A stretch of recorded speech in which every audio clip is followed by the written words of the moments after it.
were creating a problem. He has conjunctivitis. So he said that I don't want to come, but he said he'll work from home. So I took his permission on whether I can, nothing apart from just conjunctivitis. So he's on the screen here. He's graciously agreed not to take a holiday today or take a day off. Yeah, clear that. Good morning, brother Gawai. Good morning to you. Another thing for the members of the bar, there was a problem with mobile connectivity in the additional building complex, what we call as ABC in our in the registry's parlance. So we have installed boosters. So the connectivity problem for the members of the bar in the ABC has been completely resolved. And finally, there's a notice which has been put up by the registry today. There was a phishing attack on our website of the Supreme Court. Yes. So please be careful in the sense, don't click on that website or don't use that for a monetary transaction, because that will just be, that's the whole object, to get people to Share the details or something. Yes, my learned friend wanted to find out about the faculty member, my learned friend. Faculty member who was suspended. Oh, Mr. Bhatt.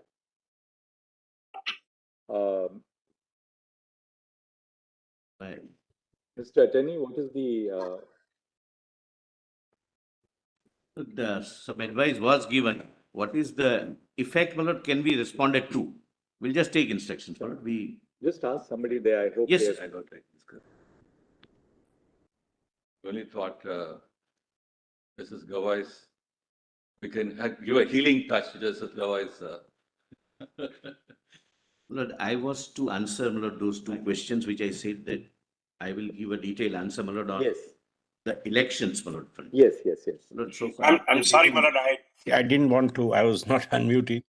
I've been very kindly allowed by Mr. Dwivedi to come in after the attorney, because I have some personal difficulty on tomorrow. Yes, my lord, Mr. Salve had some difficulty, my lord, and Mr. Dwivedi was really all gracious. of you can, Really address the gracious, order. my lord, that he didn't object, and I'm So really all that's thankful. a matter of internal adjustment for all of you. Now, Mr. Solicitor, what do you have to? Yes, you Lord, have to on make... the question of your lordship's first question, when the elections can be held. Well, the central government response is, my lord, the central government is ready for elections at any time now.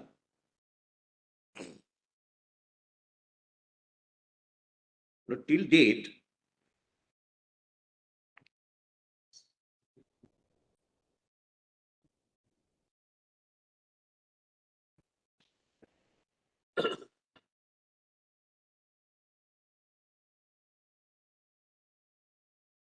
but updating of the voters list was going on, my lord, which is substantially over, my lord. Some part is remaining that election commission is doing.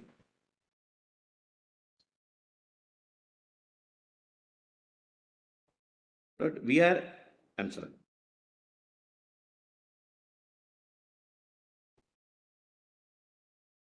Yes. But when would be the call taken by the State Election Commission and, of course, my lord, Union Election Commission together. But there are 3 elections which are due.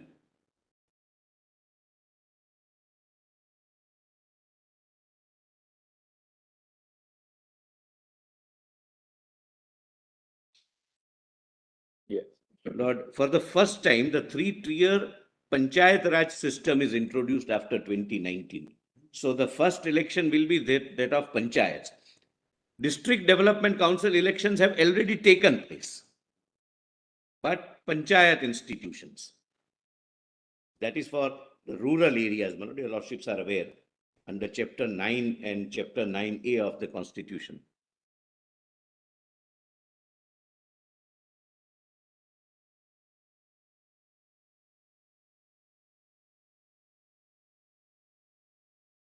Yes. Lord, your lordships, I informed your lordships that the Leh part elections are over.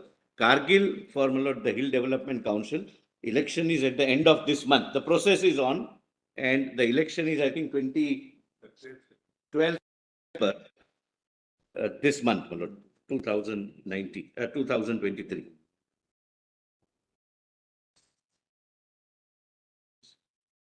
For Kargil also you call it the Hill Development Council. Hill Development For Council. both you call it. For both Kargil and Leh. These are the only two parts in Ladakh UT. Lord, this is the position as on today.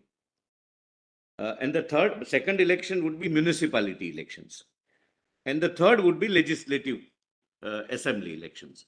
It's UT with legislature, my lord. Your lordships were taken through that, my lord, except two subjects, law and order and police.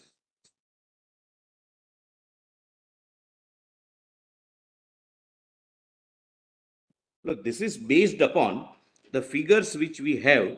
The terrorist initiated instances are reduced by 45.2%. I'm comparing 2018 situation with 2023 situation.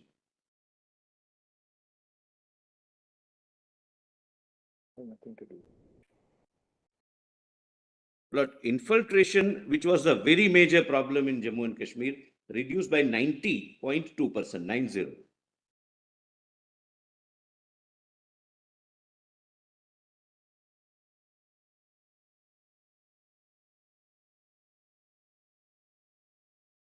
In law and order events, Lord, substantially the stone pelting and other events, Lord, reduced by 97.2%. These are all figures relevant for the purpose of decision, my lord. Minister, this is not for our purposes really relevant. We only want No, for the purpose of, my lord, when to hold the election. As on date, this is the position. That's what I'm pointing out, my lord. And these are, everything is on, my lord, affidavit. I'm not. And security persons casualty is, my lord, reduced by 65.9%. These are the factors, my lord, which agencies would take into consideration. But fortunately,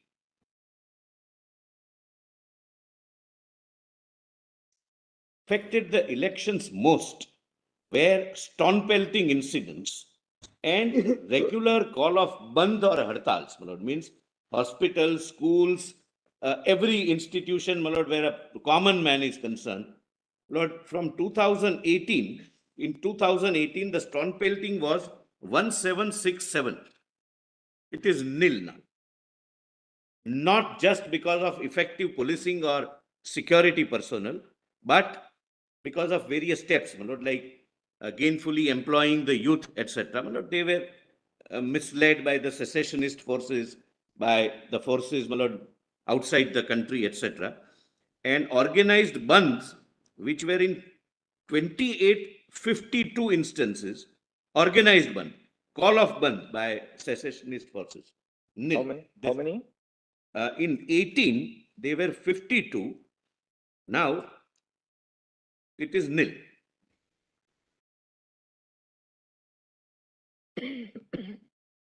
Now, Lord, so far as statehood is concerned, Lord, I have already made a statement before your lordships, but that apart, the statement of the Honorable Home Minister on the floor of the House, that UT is a temporary phenomenon. We are dealing with an extremely extraordinary situation.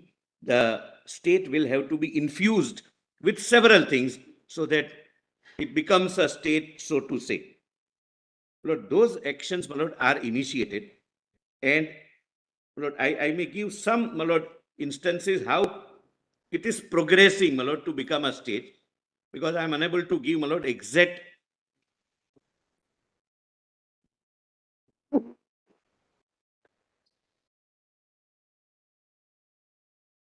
You can wrap up in about 2 minutes now. I'll just, my lord, give me 2 minutes. Your lordship did not write. I'll place it on record. Lord, for the purpose of ensuring that the UT becomes complete state, my lord, as it should have been like any other states, the central sector scheme investment is 28,400 crore. The investment proposals from other than central schemes is 78,000 crores. And till date, the actual investment made is 2,153 crores. Your lordship did not write. I'll write it down, and my lord, and give it to your lordships. Lord, several initiatives have taken place, and as a result of which the transparency, Lord, has shown us that the projects have risen from, and these are all, my lord, statements on affidavit I have made, 9,229 in 2018, and now in 2023, it is 92,560. More and more people are participating in e-tendering and several e-initiatives, my lord. And therefore, my lord, that is also giving a boost, and the youth is gainfully employed. My lord, the peace doesn't come merely by police action. There are several schemes which are introduced, several beneficial projects which are introduced. I'm just giving a bird's eye view, my lord. And out of 53 projects under the Prime Minister Development Package, worth 58,477 crores, out of 53, 32 are completed. This is how progressively, my lord, we are proceeding to make it a complete state.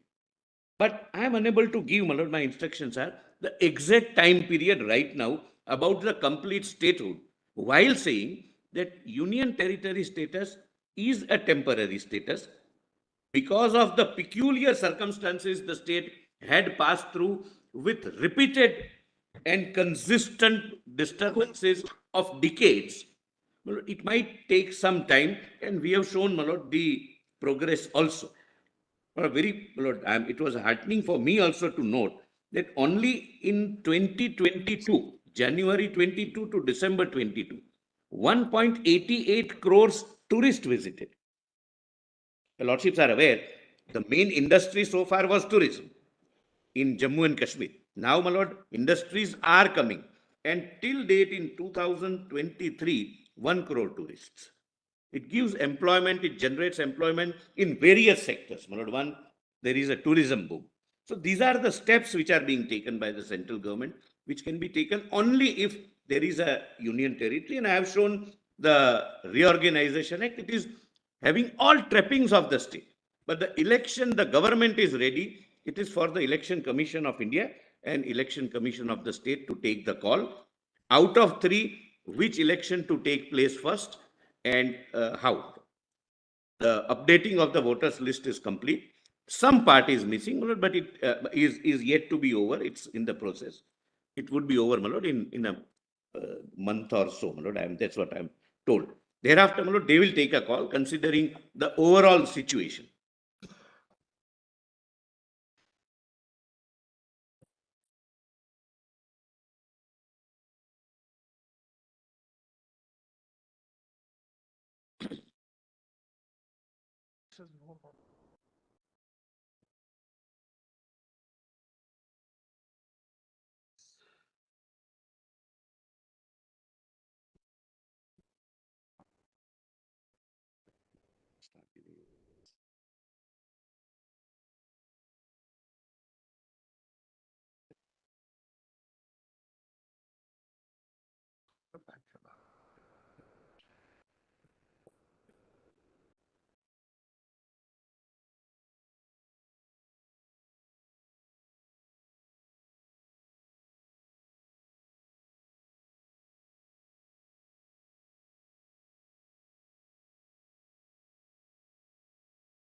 Said once.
Otherwise, you'll be wondering what the Chief Justice is doing is on a phone from the court. Yes.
This is my explanation.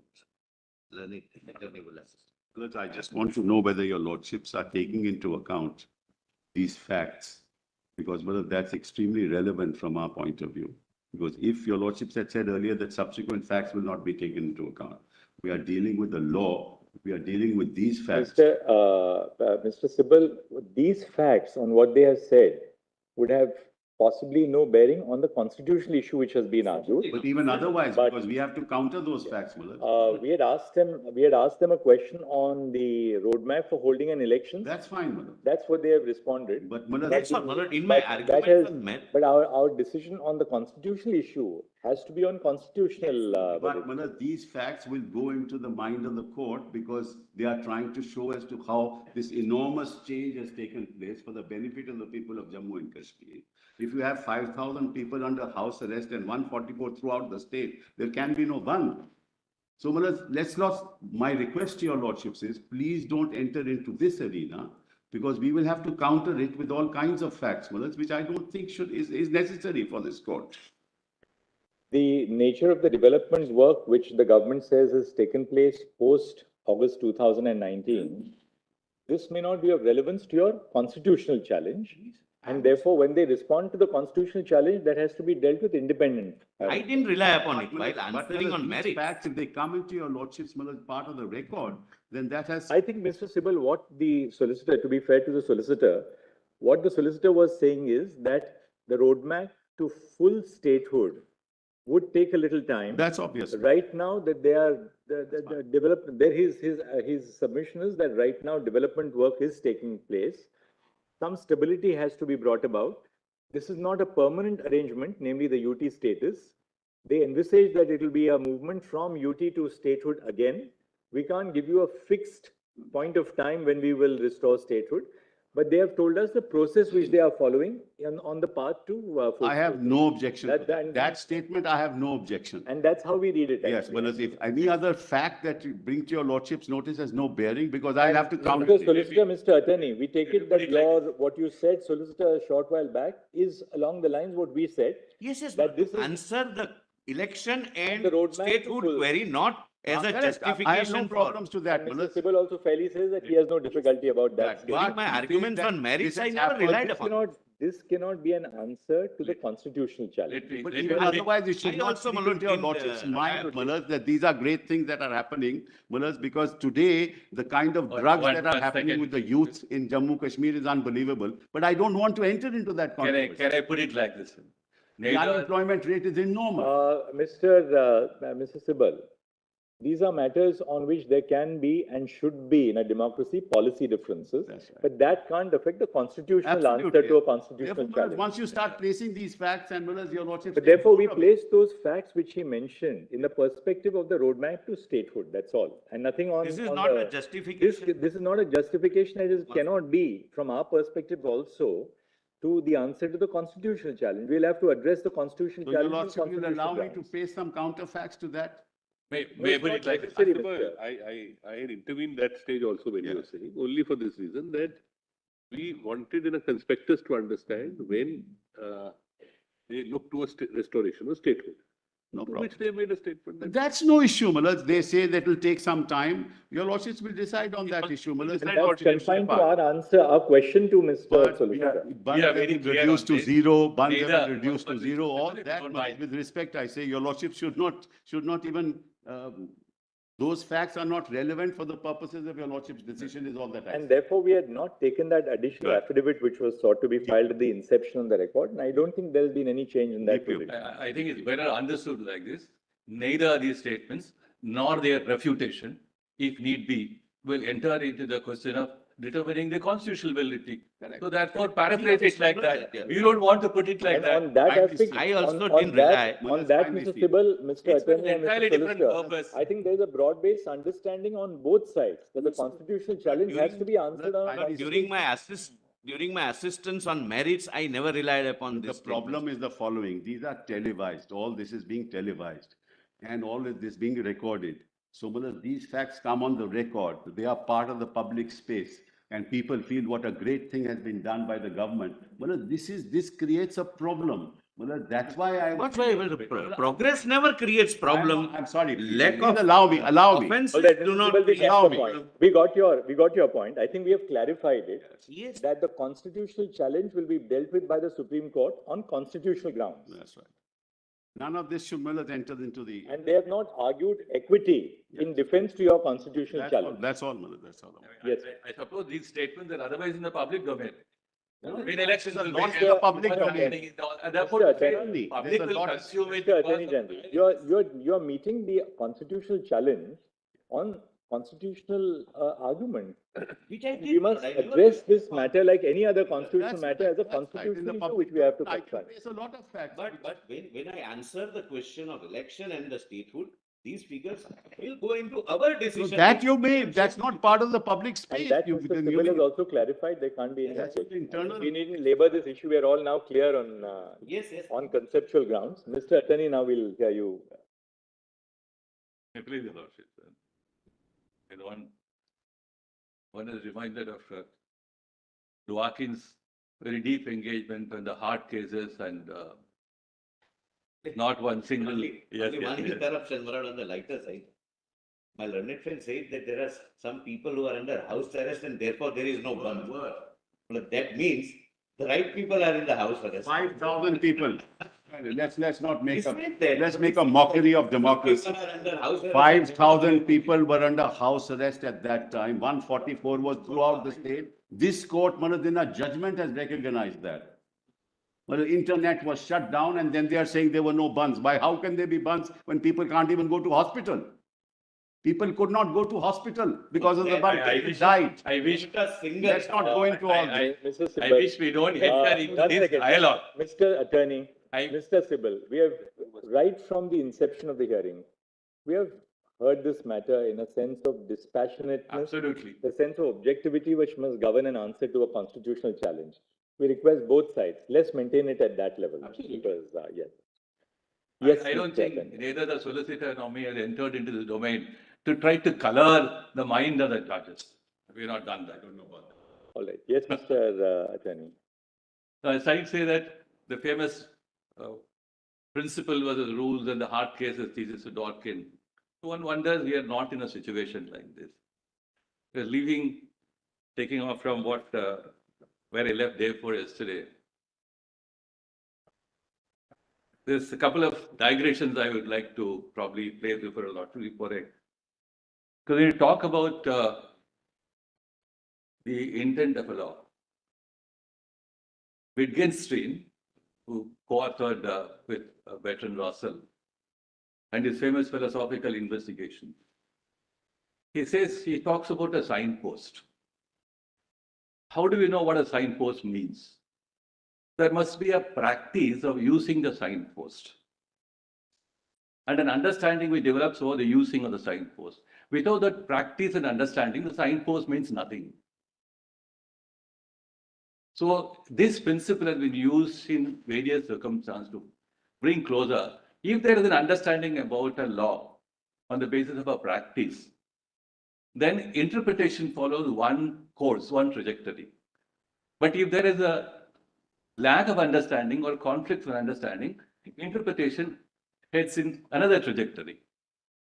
Therefore, when you are trying to understand the intent and connect with the content of Article 370, you have to keep in mind what went into the original author's making of 370 and what has happened over a period of time by the practice of using Article 370. So a text sometimes, by reason of its aging and the use of the text, may demonstrate a certain practice which may show in a slightly different direction. That's why in the context of desuetude, two important principles come. A disuse plus a contrary practice. I don't get into the desuetude doctrine, it's not necessary for a purpose. I don't want to flag that. So when you're trying to understand 370 in a perspective, we have all these complexities. It's not really a case of reading the text, looking at the text and the context and arriving at a meaning. We are confounded by the practice of Article 370, whether in conformity with the original intent or in deviation from it.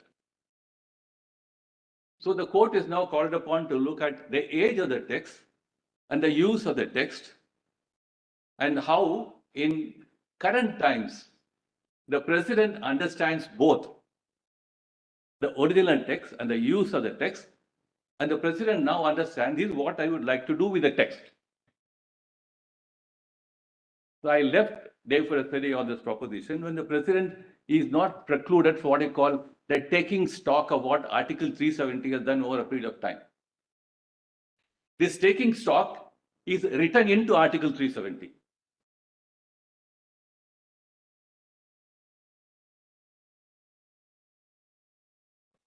So while we do that, how the president may take stock and how the court will be called upon to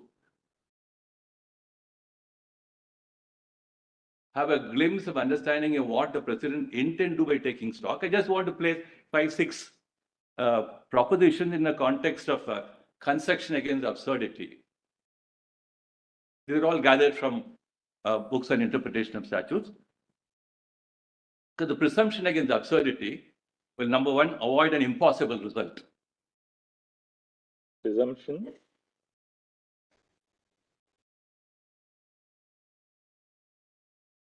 It will also avoid an unworkable or impracticable result. I'll put them all together and hand it to your lordships now. And will also avoid an anomalous or illogical result.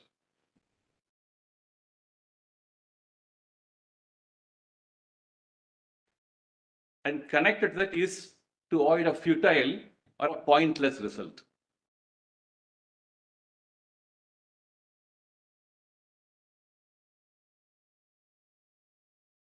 What was the third one you said, Mr. Attorney? First one is No, an impossible result. no, third one. Third one, an inconvenient result. An anomalous or illogical result. An anomalous or illogical result.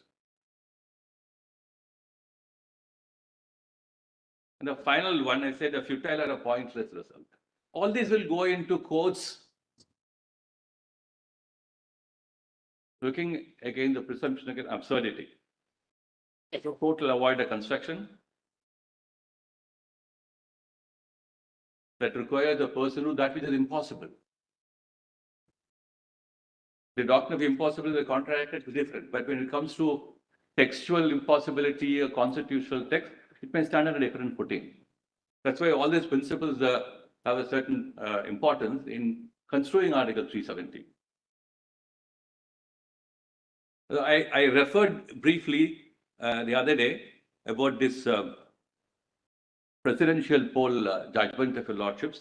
That is 1974 to SCC 33. Before I take a lordship the 1974, it is a 143 reference in the context of holding elections. Before I take your lordship with that, let me make a few observations.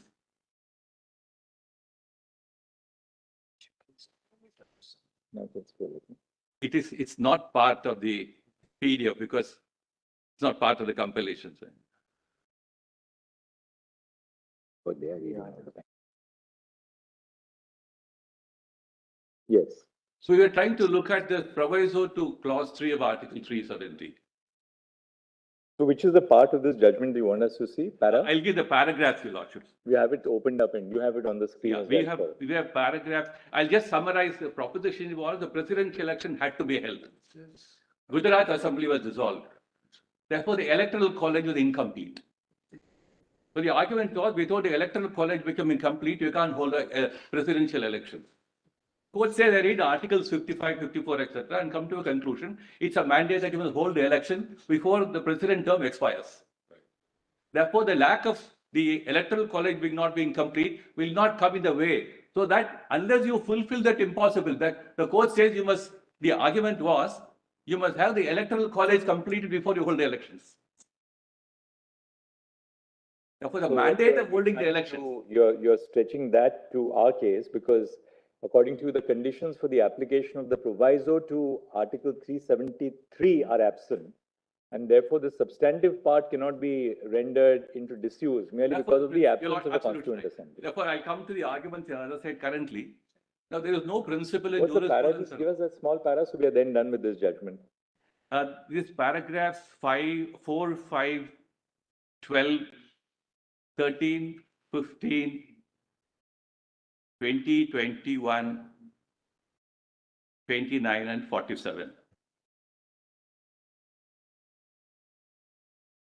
So there they look at the impossibility of performance.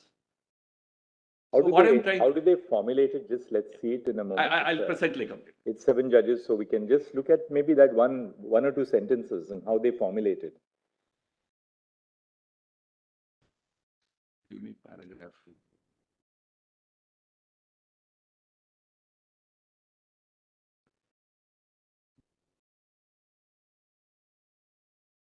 You'll also just see paragraph 4 and 5.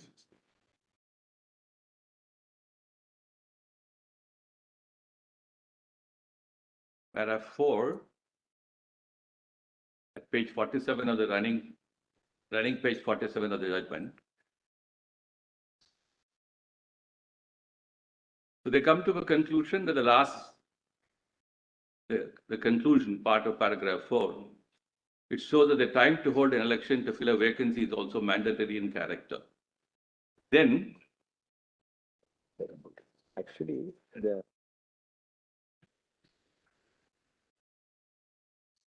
paragraph 15, that's important for our purposes.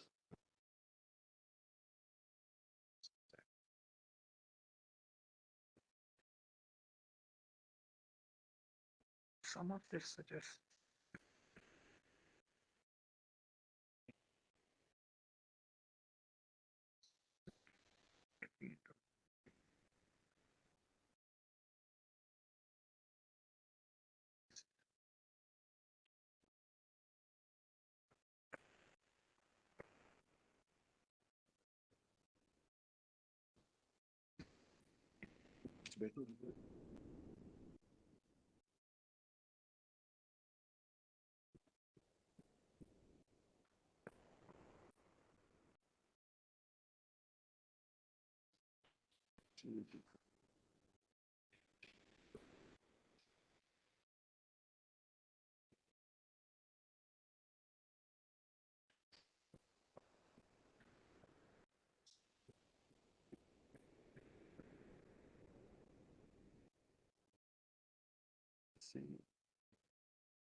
So let's take it to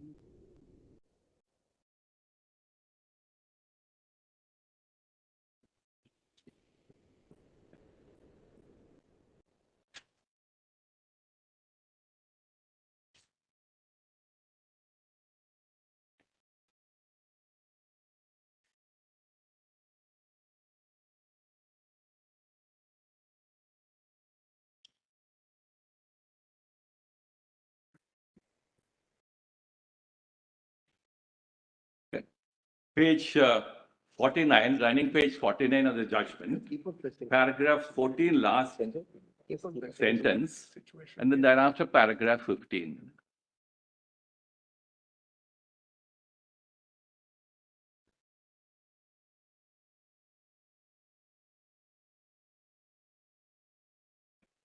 Paragraph 14, the last sentence.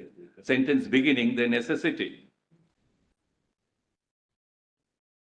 No, just a scholar got that paragraph.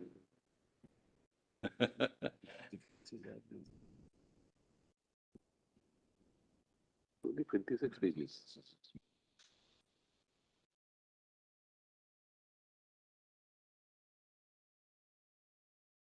Stop you from.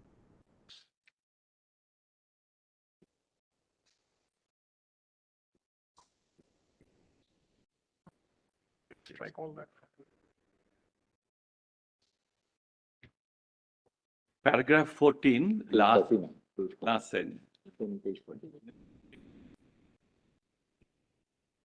The sentence beginning, the necessity for completing the election. 14.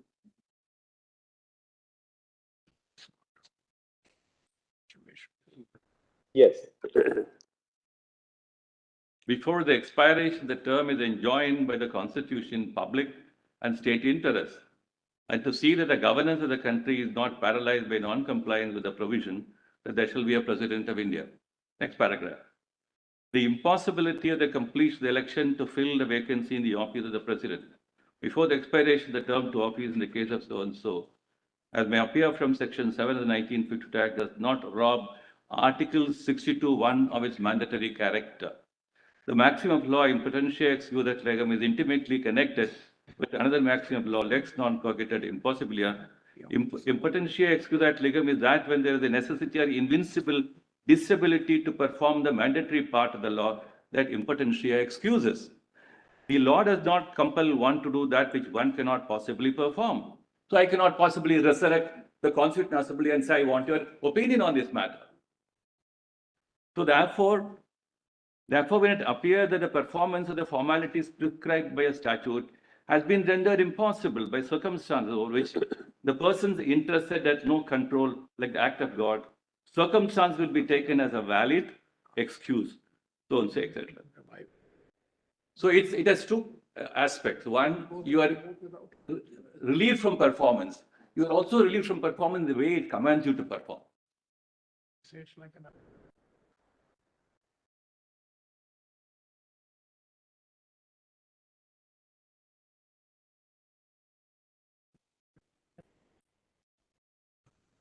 Yes. 29.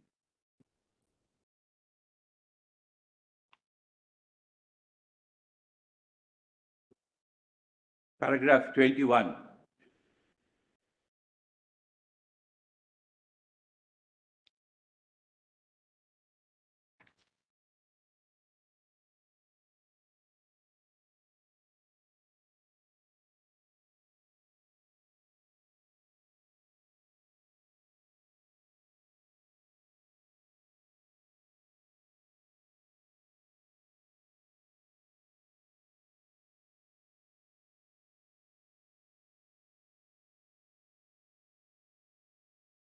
And an argument that it shall not be done is available in paragraph 21.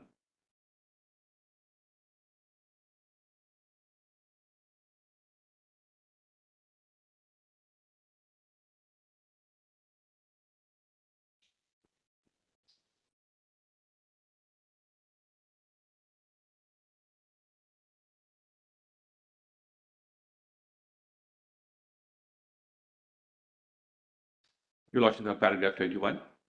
The interveners submitted that the units of the Electoral College were House of Parliament and the Legislative Assemblies of States. Johnson submitted that the democratic character of the Constitution demanded that there should be elected members of the Legislative Assemblies of States to be entitled to cast votes at election. It was said that states were denied the right, they would be denied representation.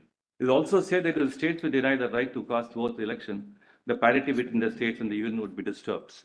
All that argument is considered. And kindly turn to paragraph 29. Again.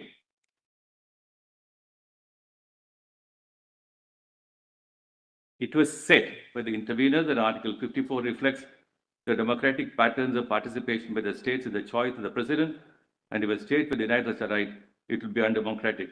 Recourse was taken to Article 368 to show that Articles 54 and 55 are mentioned in the proviso to Article 368. And if any amendment of Articles 54 and 55 is required, consent of the states is necessary.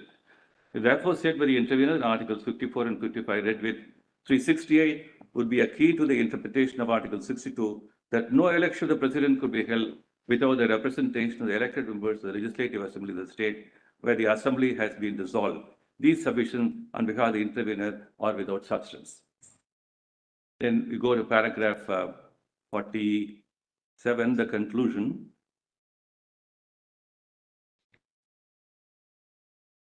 Kindly also make a note of paragraph 33.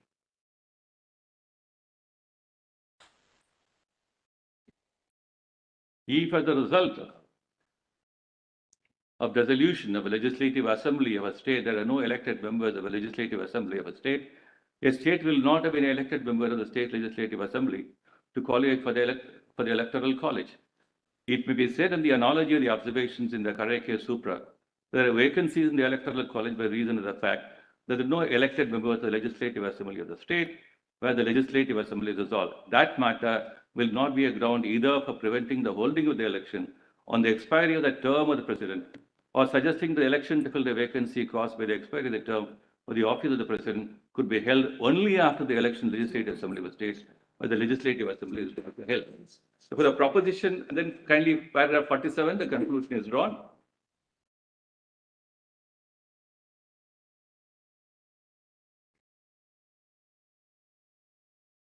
Paragraph 47 is that page 57, landing page 57 of judgment.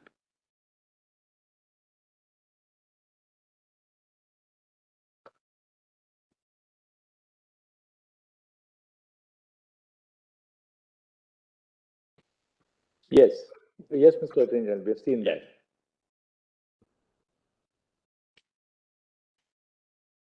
Therefore, we are trying to find out if falling back on the proviso is an impediment. Therefore, the president is deprived of the authority under clause 3 to go either way. Will that not do violence to the text and the intent of Article 370? So one principle in law is very clear that no text once enacted will efface itself out. We only know the principle of express or implied repeal. So there's nothing like I have done my duty, therefore I exit the scene. Clause 3 still remains as an important part of reaching the exit stage. The only question is, how do you reach it? What is the more thorough way of reaching that exit stage? What consideration will weigh the president in exercising the power under clause 3?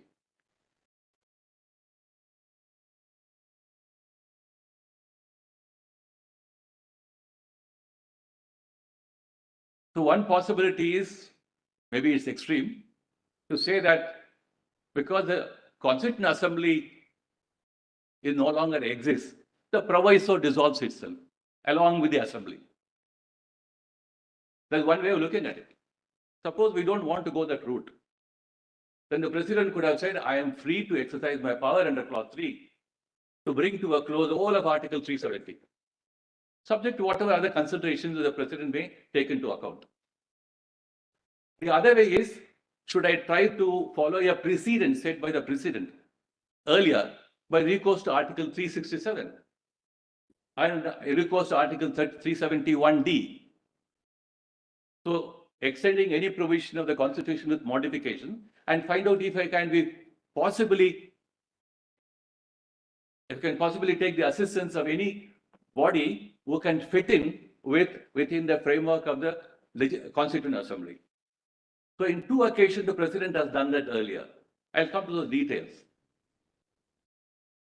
So there are a large number of provisions in the Constitution, which Dhawan also tried to point out, non-legislative functions of the legislature. You pass a resolution, you pass recommendations. These are non-legislative functions.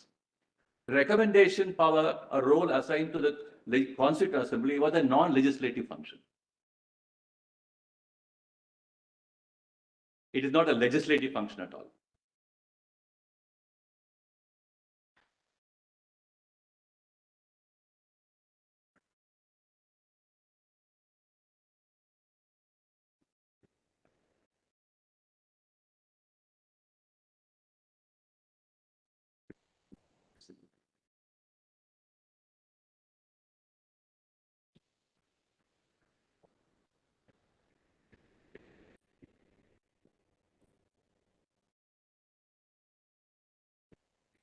Give the reference.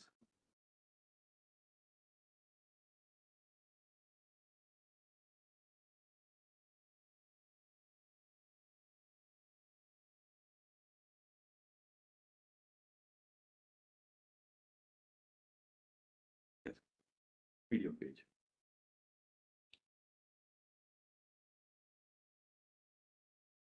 And then we have a key in Article 356,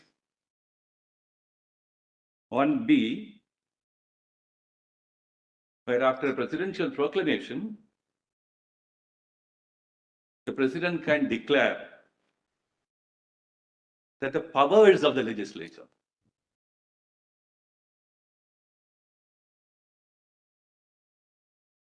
it doesn't say the legislative function.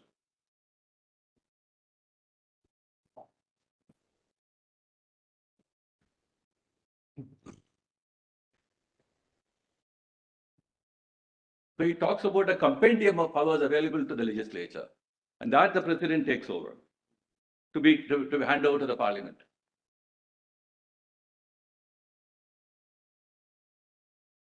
Therefore, the sequence of events which is contemplated in a situation like this, where there is a void, there is an impossibility of complying with the proviso to clause 3.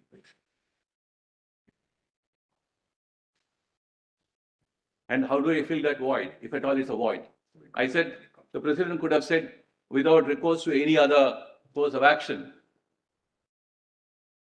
I could have myself taken decision on rendering Article 370 inoperative subject to modifications. But the president does not adopt that course. She wants to be guided by a process which will closely be approximating to the non-legislative functions of a constituent assembly. That is where the legislative assembly substitution comes in.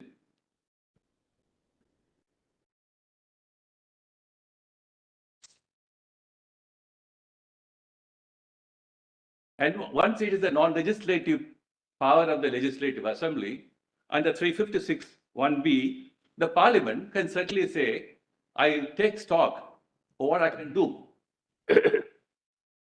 And the parliament recommends to the president, which then we see at CO 273. So therefore, there is a sequence in which president addresses, having regard to the magnitude of the problem, the importance of the solution to be arrived at, and the difficulties in handling these momentous issues facing the nation and J&K for a long period. So all the imponderables enter into the decision-making process by the president. Therefore, if a particular process is sought to be the best process, in order that any legal objection could be taken against that, is not taken. You may still find a hole in that. That's a different matter. That's how the sequence of events have taken place. So I don't find, therefore, if the doctrine of impossibility stars one on the face, you are not paralyzed. So clause, since Article 370, the author, sometimes I wonder poor Gopalasamy Iyengar, we keep talking about his statements in the Constituent Assembly. We have traveled far beyond what he thought was happening. Therefore, if we think that clause 3 of Article 370 was undergoing a natural death, I don't find any room for that to happen at all.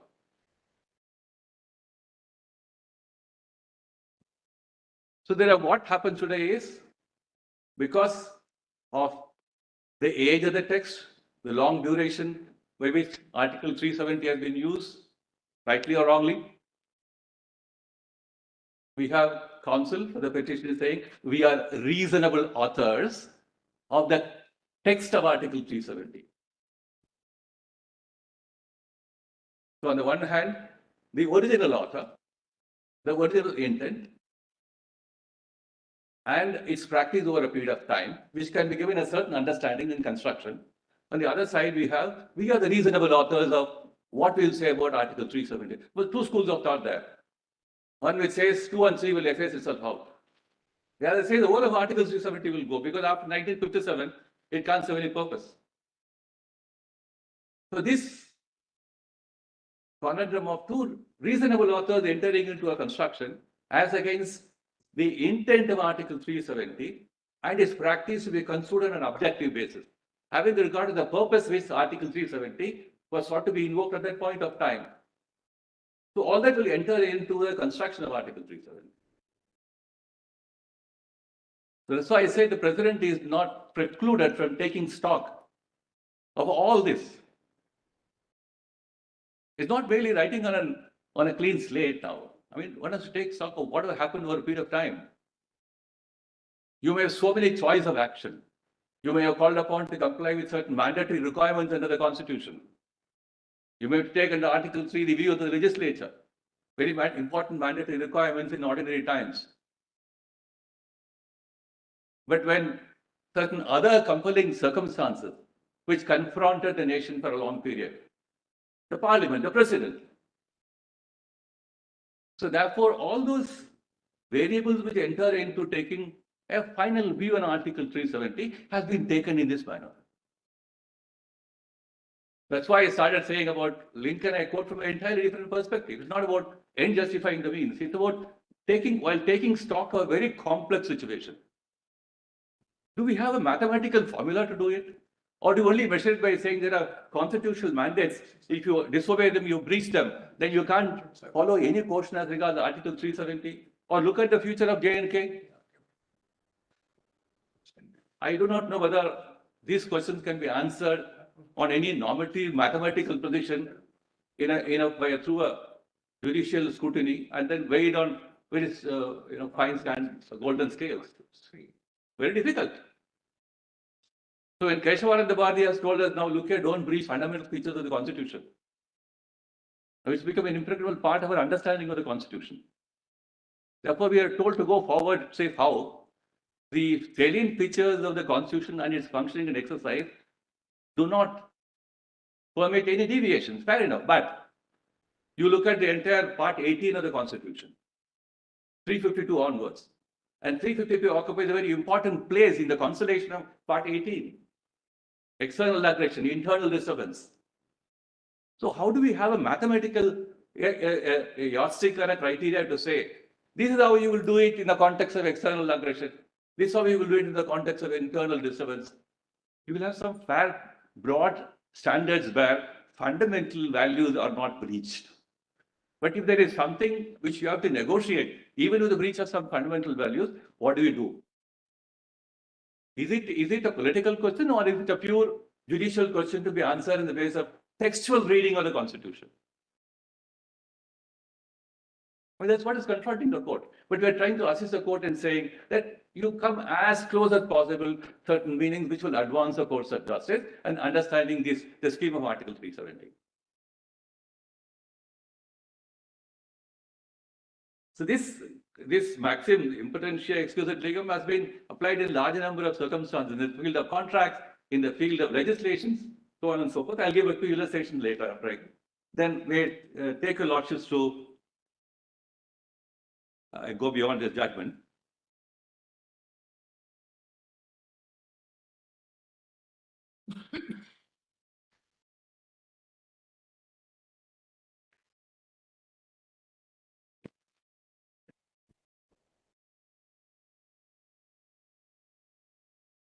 Take me to written submission.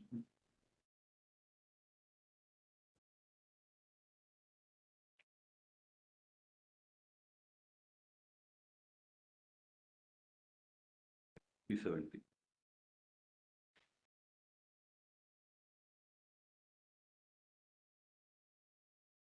A few minutes.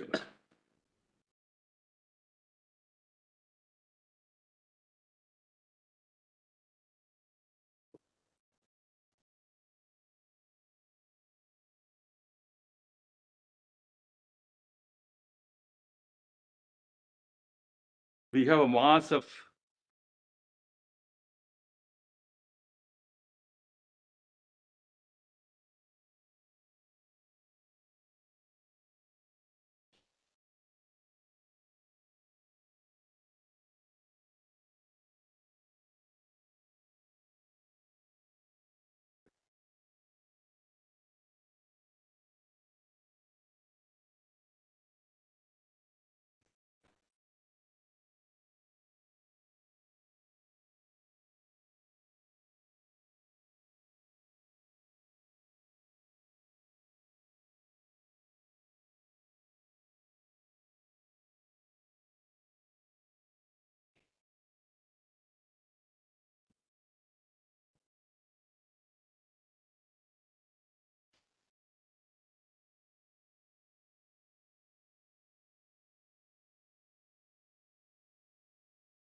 What else? What more now, Mr. Attorney?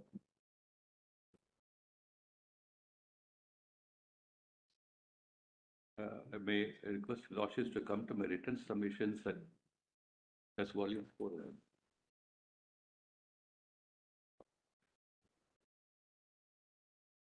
I just want to place a few comments at this point of time. What would be the PDF page? Yeah. Volume 4. There's a separate volume. Yes. Internal What submissions. page? You Yes, read up to a page, point, so. PDF page 26.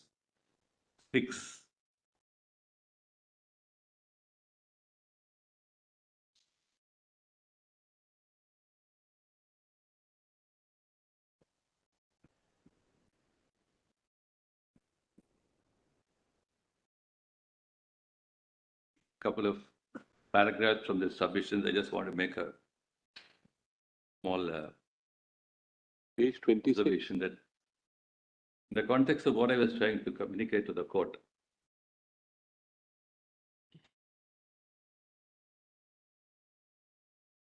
one looks at all those statements from Keshavananda onwards, for my in the 1977 resolution case. The justiciability of the decision-making process. President or no president does not make a difference. If the justiciability will enter in the decision-making process. They were all cases of dissolutions of assemblies. A very narrow question of a dissolution of an assembly. But we are went in a larger canvas. Lordship, please. You're referring to the standstill agreement or something? So that is what page 26 is about. Which is the para that you're referring to, Mr. Attorney? Yes. Because page 26, we have, the standstill agreement, as Justice Call said. Yeah, page 26. I think it should be page 27. It begins at page 27. PDF page 27. Idea of Article 370, its relevance and scope. That's right, that's right. Let's read through it. Let's see. Yes, we got PDF it. page 27. So before I try to convey this, that you try to invoke the jurisprudence of Bommai in a context like this, that could be a problem. As I said, there is a context of a resolution of an assembly. What factors go into it, whether they are relevant, objectively scrutinizable or not. But we are, as I said, in a larger canvas of taking a decision which has not only an importance for the purpose of looking at a part of the constitution to serve a certain purpose over a period of time, but looking at the future. So in all those cases, you're looking at an event which had a limited impact at a given point of time. We are looking at events which will have far-reaching importance forever in the future. Therefore, anything which is said in Bommai as conclusive in regard to judicial review, sovereignty, etc., I think may not be opposite.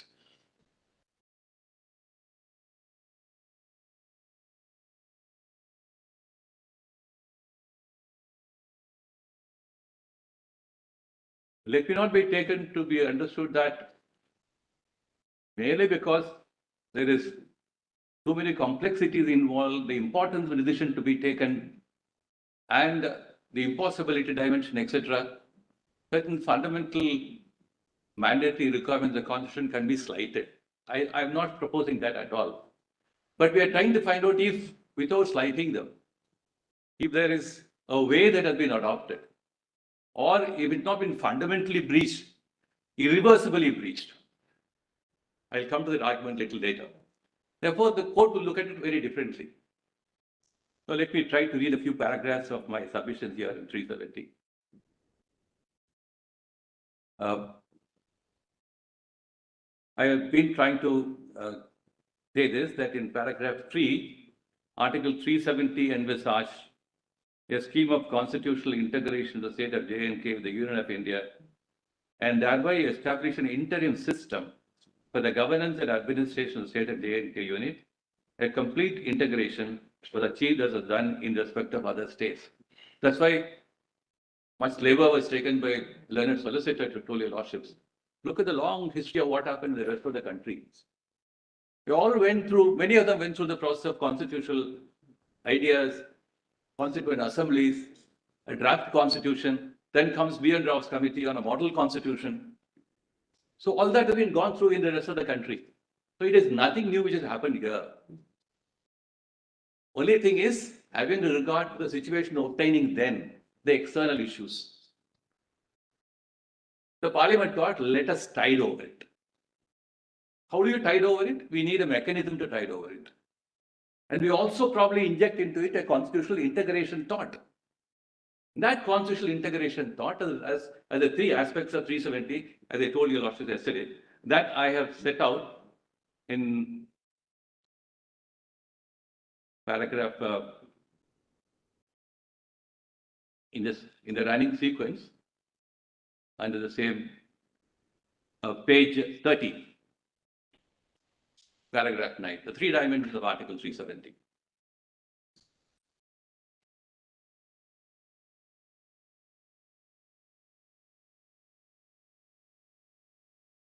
So except the third dimension, namely termination, the other two dimensions have deep relevance to the constitution making process, constitutional integration process. So how will Parliament come and legislate before the Constituent Assembly takes a final call on what kind of a constitution we will have or a document we will have? So to enable Parliament to come in and legislate during that period, and once that is done, which has now become a permanent feature of the Constitution. So constitution making process was there. We have in Article 371 and 2 subclause B.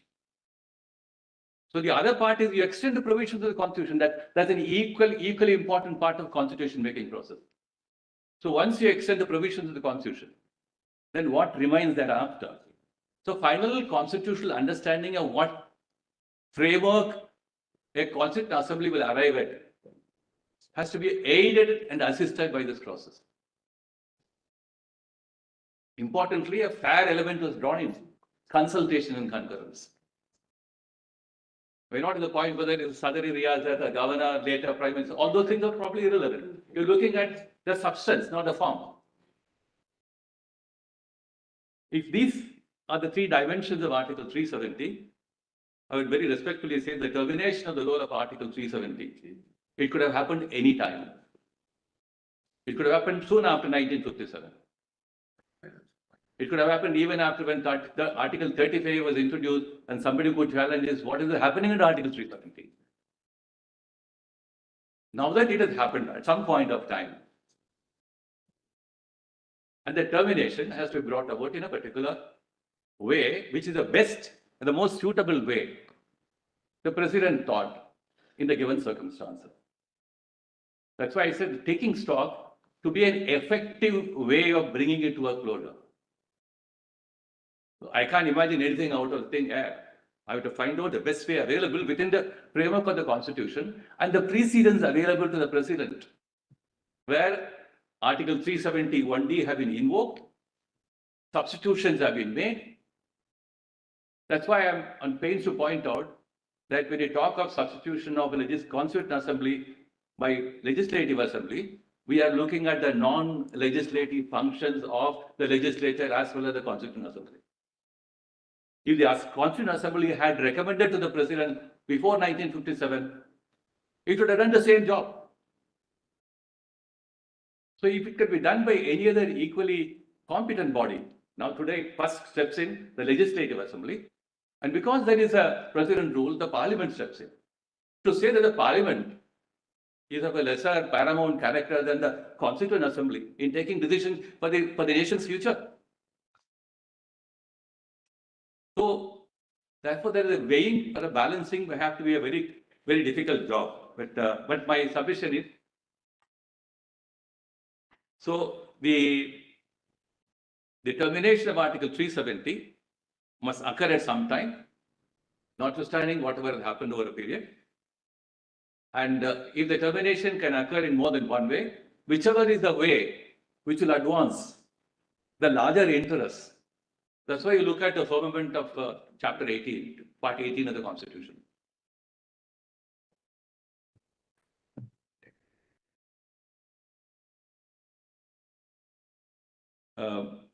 I yesterday read out few parts of Chevrol's judgment to show that the president, the exercise of power of the president is legislative and not executive. The governor's powers under the 5th schedule, powers under the 6th schedule to extend a parliamentary law to the 5th schedule area has been said to be a legislative exercise. So modification has been considered with several judgments to say it's a very wide amplitude. It's as good as sitting in judgment over the parliamentary legislation or the constitution. President is given that power to extend the constitutional provision with modifications, with that supreme authority given to the president.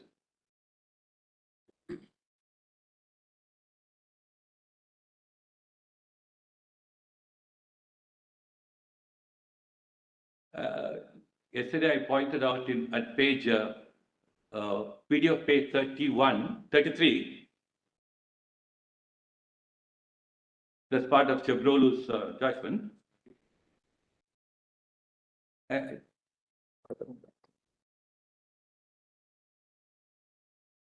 middle of that paragraph, where it says, Your Lordships have that page of my.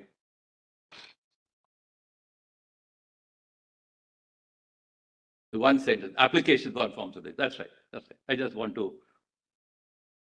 Then let me take your Lordships to few aspects of the recommendation. It's only to throw some light on that. Paragraph 12 at page 36. You can pick up any dictionary or any precedent on this question of nature of recommendation. There are a larger number of provisions in the Constitution of India which uses the word expression recommendation. The context would be important. Sometimes it's a recommendation which can't be simply ignored or disregarded. Sometimes it can be binding. But by and large, the recommendation concept is to advise, to commend for action. All that few illustrations I have set out here in paragraph 12, I don't trouble your Lordships with reading.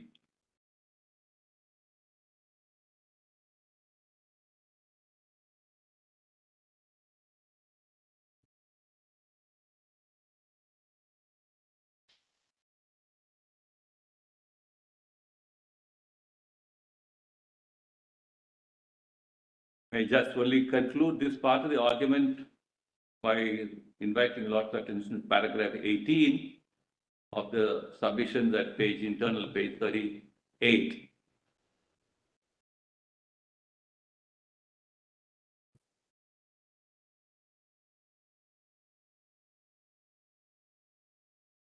Either the legislature of the state nor any resident of the state has any independent right in the continued retention of Article 370. In other words, beyond the constitutional integration process visualized to be completed, there was no other purpose of Article 370. As such, no person could claim the right of permanent retention of Article 370 as a permanent integration process. And the concluding observations are in paragraph 21, begins at page 39 and ends at page 40.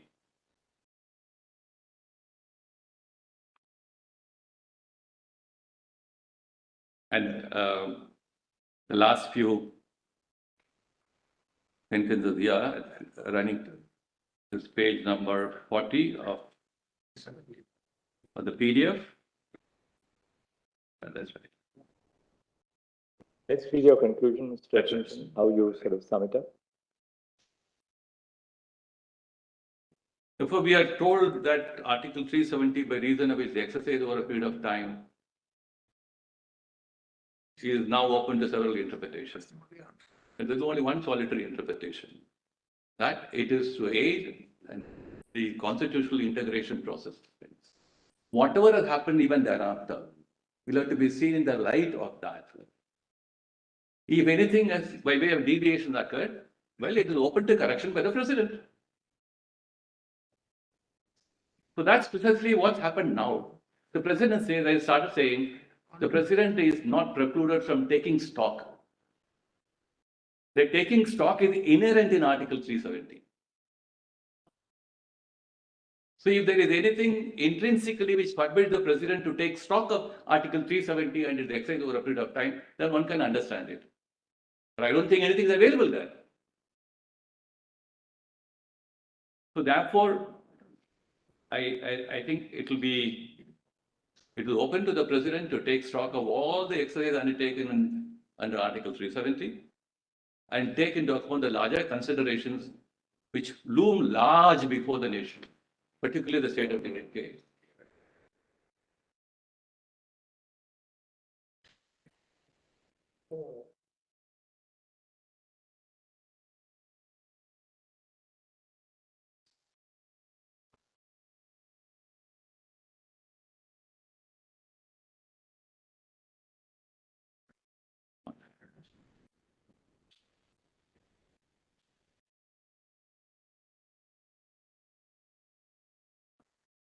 Yes, Mr. Anything else, Mr. Attorney? Now? Your Worship.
So we are confronted with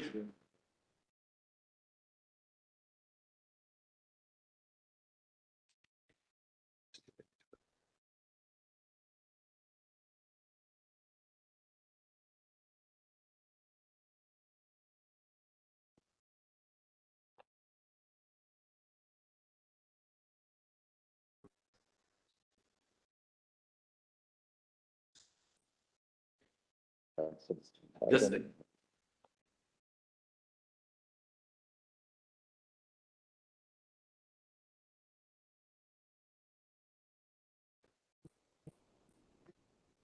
shifted the page.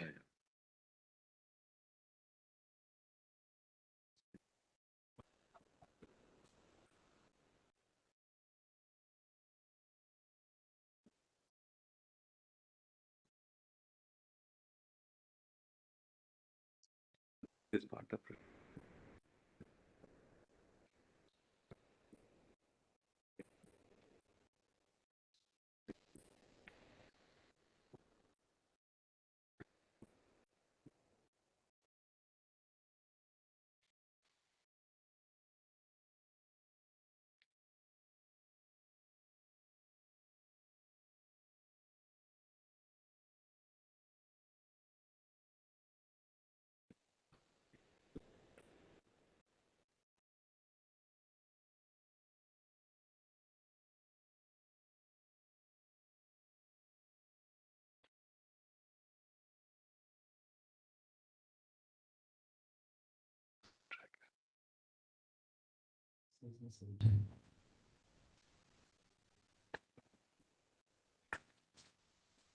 Page.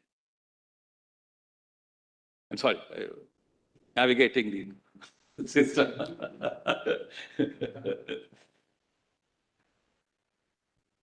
We are also navigating the time constraints, Mr. Attorney, now. So I think we can wrap up now, Mr. Attorney. If something remains, you can tell us after lunch if there's some thought which escaped your mind or something. I would have done it very briefly now. Yes.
I had a.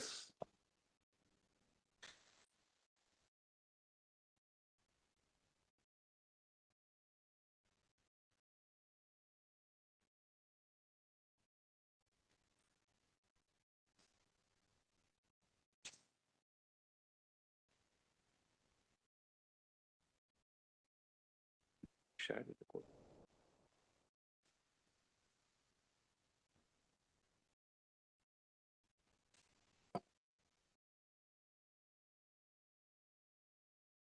There's some document I wanted to share with the court. I think it's missed getting into the court system. Mr. Attorney, why don't we do this? We'll call upon the next counsel. You can come back to us after lunch if you're junior and you can I spend it do at lunch. that. We'll give you 2 minutes. There's no difficulty. So if there's some important thought that you have missed, we'll certainly not stand on the formality of concluded the argument. We'll let you again. So if there's something which remains, you can tell us in a minute after lunch, Mr. Attorney General. Very well. Thank you, Mr. Attorney. Mr. Sarve will be arguing Yes. after this. Yes, may I Mr. have Sarve. Short submission, ma'am. To make, before I come back on that.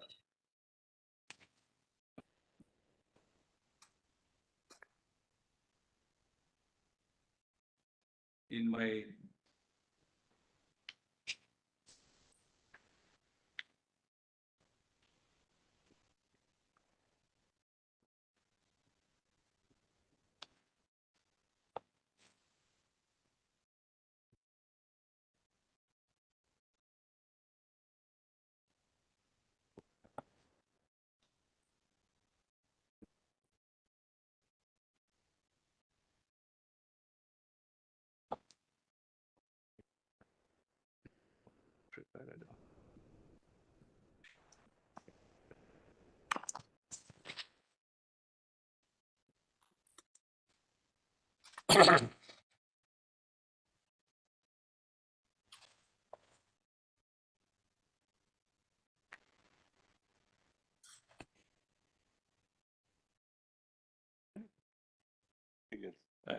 I thought we wanted to share a 2-page note with your lordship, but I think it didn't get into the system.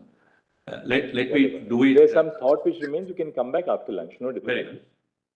Thank you, Mr. Attorney General. Very well. Thank you. Yes, Mr. Sarve. Yes. I have a few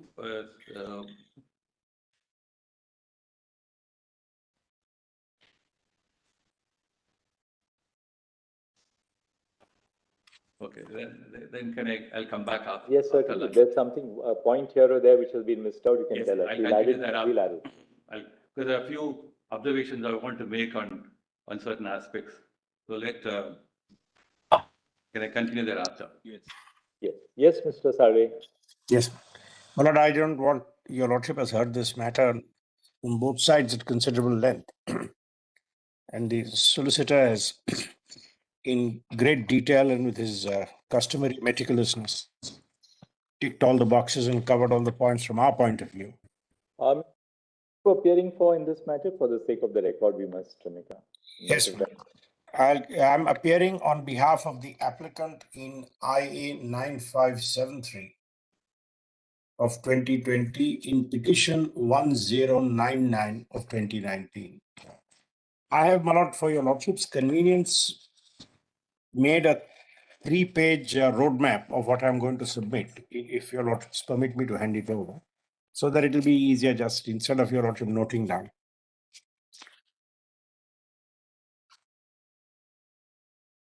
Yes, Mr. Sarve. Yes. Has it been given to the court master already?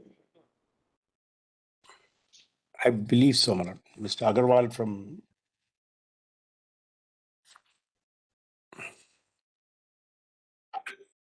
It has been sent, I believe.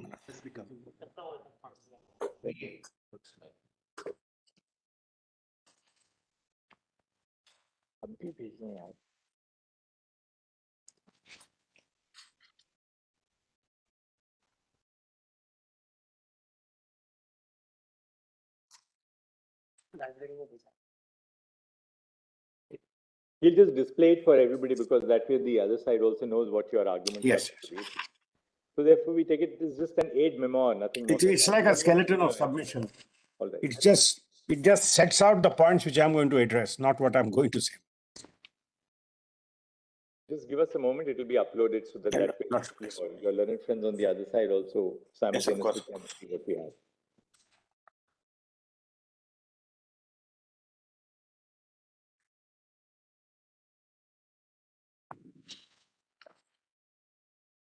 Shankaran, you can tell Mr. Dhawan and Mr.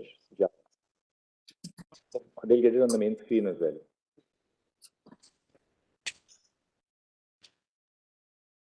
But I'm sure the main screen will also have it for.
Without interrupting my learned friend, I just want to, there's some part which is missing in our, I try to upload it I can share with the lordships.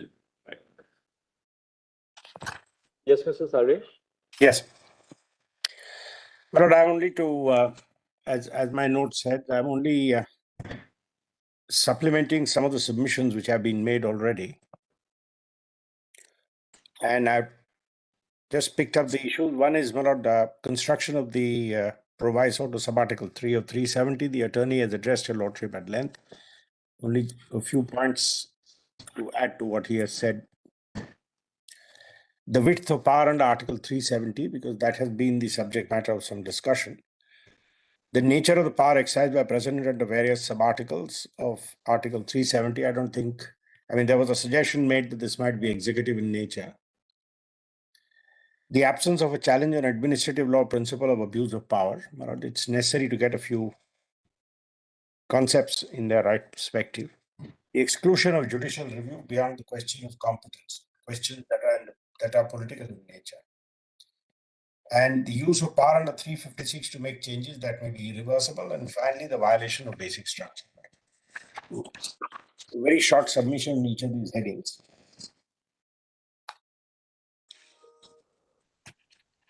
The first point, my lord, relates to the construction of the proviso. Your lordship, I've heard detailed submissions by the solicitor and by the attorney. And my lord, I just want to put it in a frame. So normally, these are the three aspects which one would look at: the textual, the contextual, and the historical.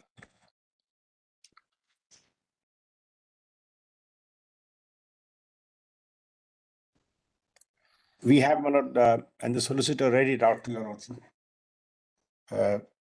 The author of the provision and the list of dates given by the solicitor sets out in detail the confabulations, including differences of opinion on whether there should at all be a special treatment of Kashmir. Then, Gopal Swami Iyengar's draft, its brief discussion, and its adoption by the Constituent Assembly. And one thing was clear: this was an element accommodating certain compromises, political compromises within the constitutional framework. Your Lordship has read all of that. I'm not going to repeat reading any of that. But that has been sufficiently put across. And it now stands as it does, and its words have to be given their plain meaning. So, my Lord, the first thing Your Lordship would do in my respectful submission is the textual bit. Now, in the textual bit,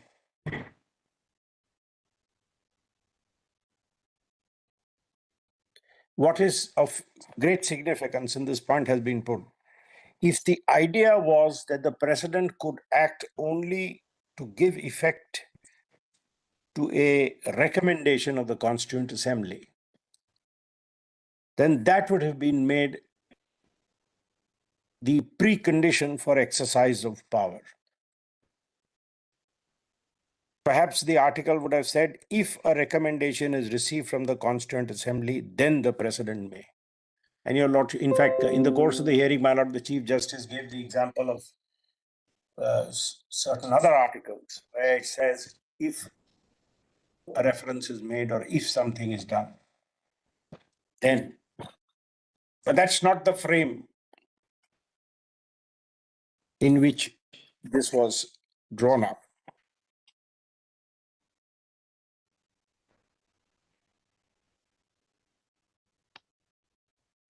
One of the articles, my Lord, of that kind is 249. Merchants are very well familiar with that. It starts by saying, if the Council of States has declared by resolution, then it shall be lawful to make laws. So that is a precondition for the exercise of power. But Mr. Salve, Yes. does the proviso to Article 370(3) does not bring about the same result Yes. by the use of the expression shall be necessary? Yes. So, my Lord, shall be necessary here must then be subject to the principle that if there is a Constituent Assembly, then it's first of all, the word is recommendation, not concurrence. And secondly, that becomes necessary because if there is a Constituent Assembly, then you cannot act in vacuo. That was, in my respectful submission, the textually, because, my Lord, we must first of all discern legislative intent out of language. And from the language, when the Constitution knows, or the drafting of the Constitution, the authors of the Constitution knew that there were certain models in which it says, if something is done, then you may exercise a power. Is the President to act, my Lord, only to give effect to the desire of the Constituent Assembly, or is he to receive a recommendation from the Constituent Assembly? And obviously, the compromise was he must receive a recommendation from the Constituent Assembly, which obviously means if there is one, he must. Secondly, my Lord, this very article, and we are all this is textual. This very article uses two separate expressions. B2 uses the word concurrence. I mean, it's a point which has been already made. And the proviso uses recommendation.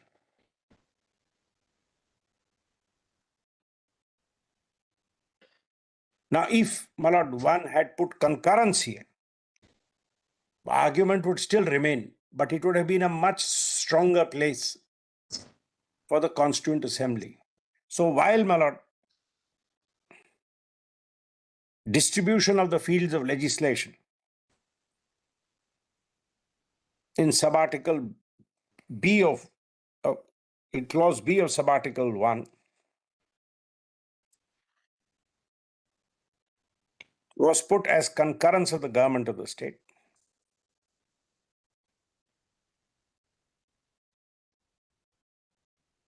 At the same time, subarticle 3 used the word recommendation. It's not an amendment, it's not this. So, my lord, one must assume, and this was a article which had internal dissensions and differences, and it was very carefully crafted between the within the committee and within the assembly. There were differing points of view. So, my lord, we must give meaning to every word of this article. So the difference between concurrence and recommendation and its framing as a proviso.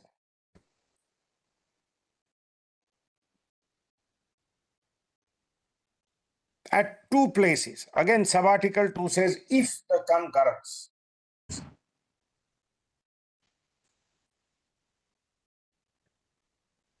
So, my lord, this is the very conscious departure from the concurrence, recommendation, consultation, recommendation, concurrence. One would perhaps say the difference is, if you fail to consult, it is not fatal. If you fail to obtain a recommendation, if a recommendation is necessary, it is of more serious consequence. Would it be fatal? I don't know. Concurrence, obviously, because concurrence, then your power gets hedged in.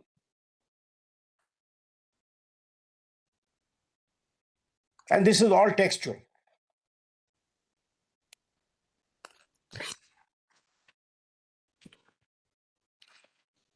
So, Mr. Sarve, there is one countervailing consideration Yes, which we yes. possibly may have to bear in mind, Yes. that where a change in the distribution of legislative power was envisaged, Yes. the provisions spoke of concurrence, Yes. except in the area which was covered by the instrument of accession. Yes, madam. The exercise of the power under the proviso to clause 3 brings about a complete abrogation of status. Correct, madam. Abrogation of 370. Yes. In which case, all the limitations which are even introduced by the earlier provisions of clause of Article 370 are lifted. Yes. Including the concurrence on the distribution of legislative Yes, power, yes. consultation. Yes. Now, could it have been the intent that you require the concurrence for altering the distribution of legislative power or for altering any other provision of the Constitution, but for abrogating the article itself, nothing more than a mere recommendation is required?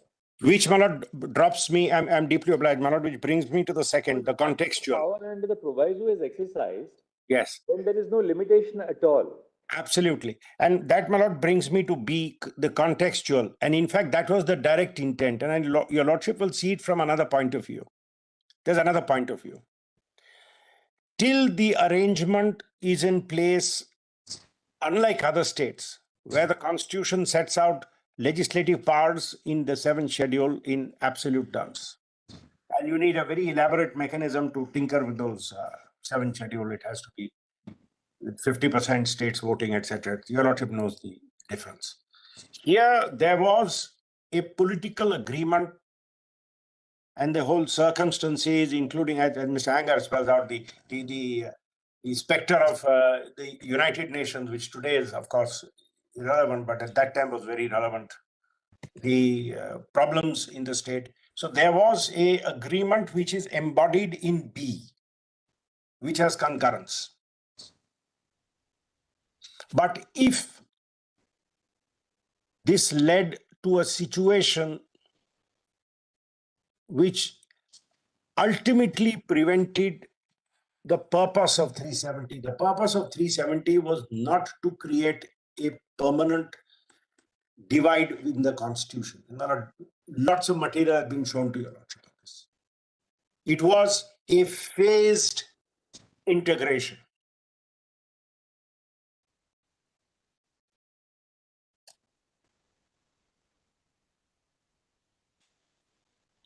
I'm going to deal, Manoj. Dr. Dhawan has raised a very interesting point of asymmetric federalism, whether that became part of the basic structure. I'm going to deal it separately.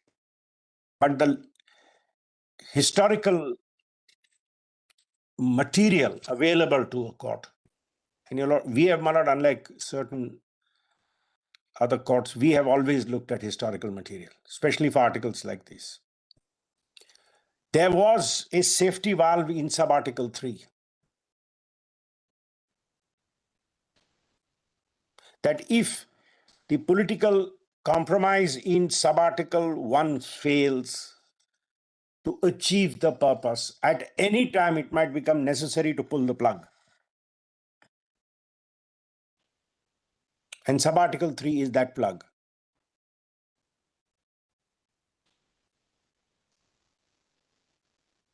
Now, if one looks at it that way, the whole thing falls in place. We kept, the framers of the Constitution kept with the President the power to do away with this special arrangement.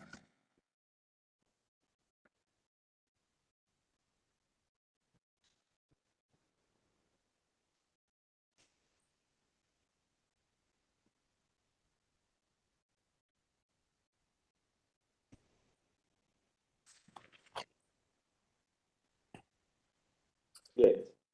And history bears testimony to the foresight and wisdom of those, despite the criticism at that time and the political debate which must, in a democracy, you must always have the noise of a democracy, Mr. Bhutto used to say. The noise of the democracy is the most essential element of a democracy. So this has been the subject of debate. But your lordship has seen the entire history of how phase by phase this has been narrowed down. The divide has been narrowed. More and more subjects were added. More and more alignment was brought about.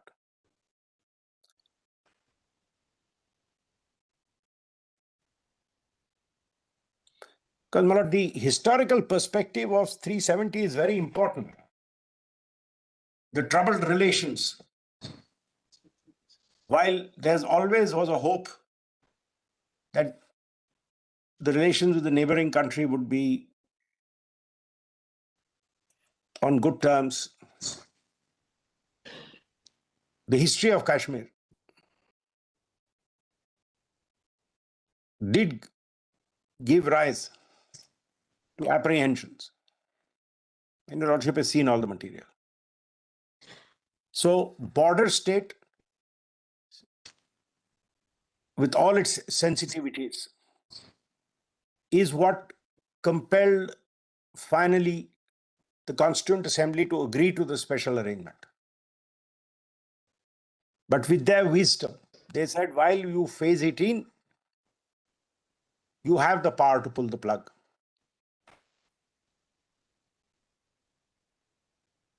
And this is what I call the contextual interpretation. So the plain language, pure text, and the context. What is the context, Mr. Salve? How is it distinct from the historical background or the plain text? The context is that this read by itself, forget the history, this read by itself shows that in sub-article 1, there is a divide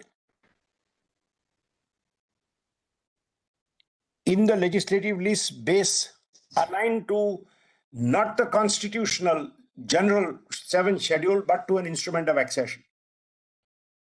Broadly, the idea was aligned with the instrument of accession. That's how the powers will be shared.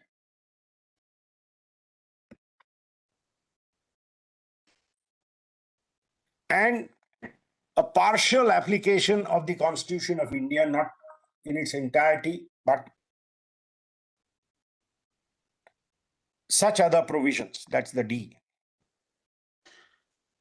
That's the context. With a safety valve in 3. And my lord,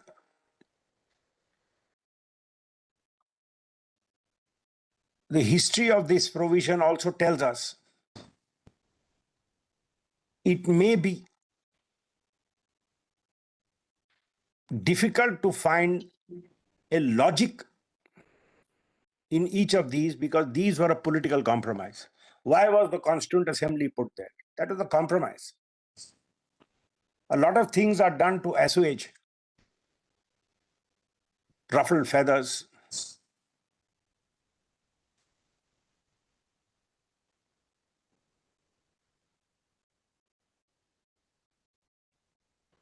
There were two approaches. One was the jackboot, saying doesn't matter, things will settle down, don't agree to anything special for Kashmir. The other was the other extreme, saying if the legitimacy of the accession is being questioned and there is a popular uprising, accommodate that. This was the compromise. So, my lord, one cannot search for too much logic. This was the compromise form. And we must therefore, my lord, the safest thing for a court, in my very respectful submission, as a matter of constitutional interpretation of such provisions. And such provisions are essentially political, and I don't mean political in its pejorative sense. I mean it political as in its constitutional sense. The court has always said you must give it the widest possible meaning. In fact, my lord, I'll give your lordship that passage.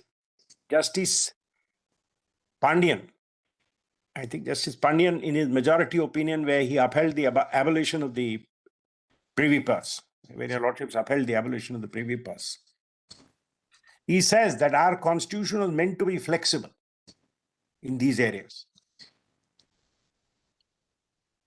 I'll give your lordship the exact passage.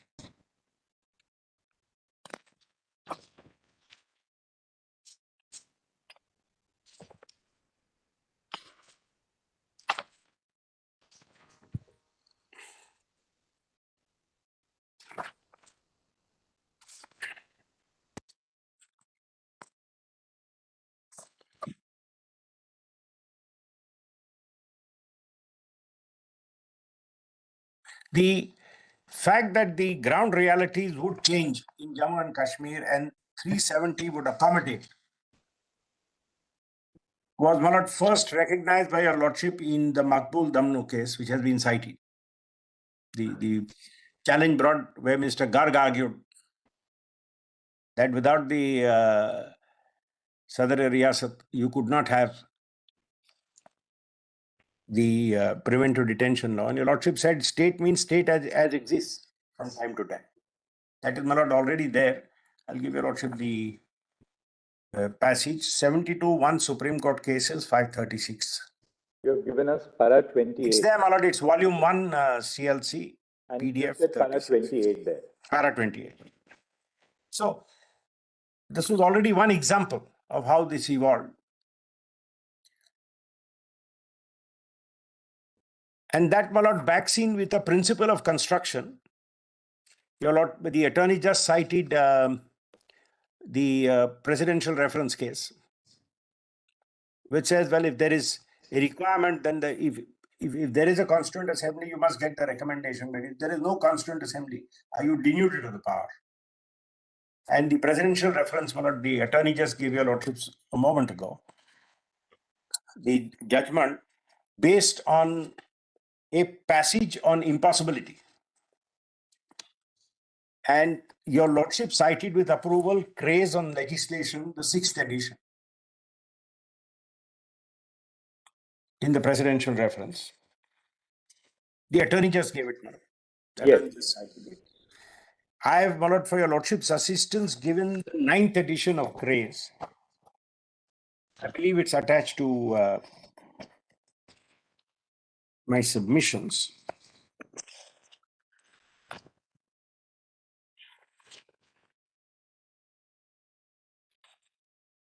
There's some slight interesting change in the text.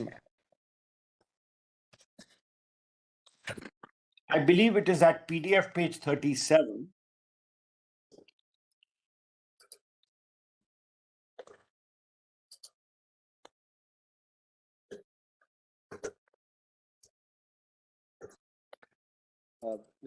Mr. Salve, which is your compilation of it? Well, it's. I believe it has been given along with my note.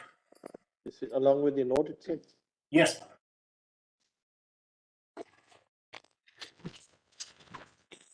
This is not from the 9th edition of Grace. It's called Disregarding the Impossible.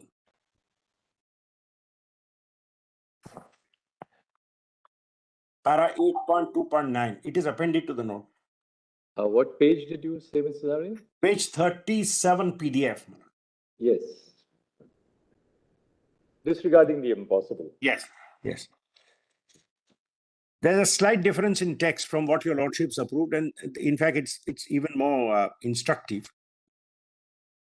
It says one of the ancient maxims of common law is lex non causa ad impossibilia. As Broom's legal maxim puts it, the maxim, or as it is expressed, impotentia excusat legem, must be understood in the qualified sense that impotentia excuses, where there is a necessary or invincible disability to perform the mandatory part of law or forbear. It is akin to the maxim of the Roman law, nemo tenetur ad impossibilia, which, derived from common sense and natural equity, has been adopted and applied by the law of England under various and dissimilar circumstances. The result of the application of the maxim, which remains potent, is that the draftsman need not expressly excuse that compliance, which is obviously impossible.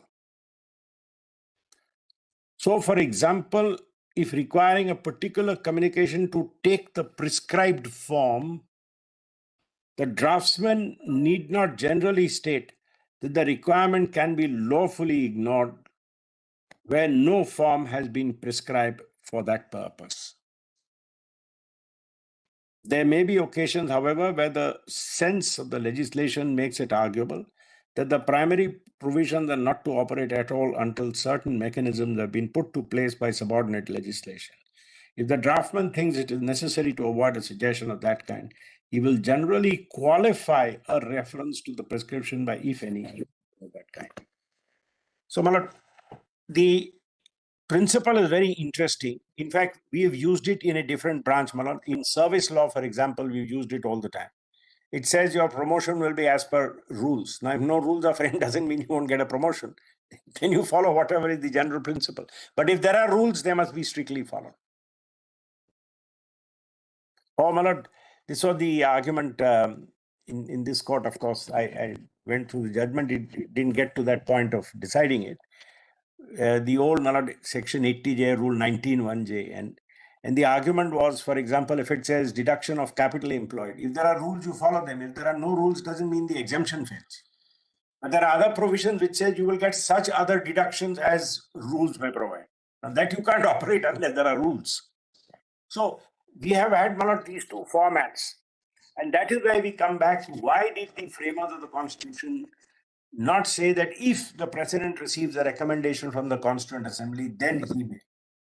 And instead say the President may abrogate this article, provided if he gets a recommendation from the Constituent Assembly. Which there is one, you must get the recommendation, otherwise.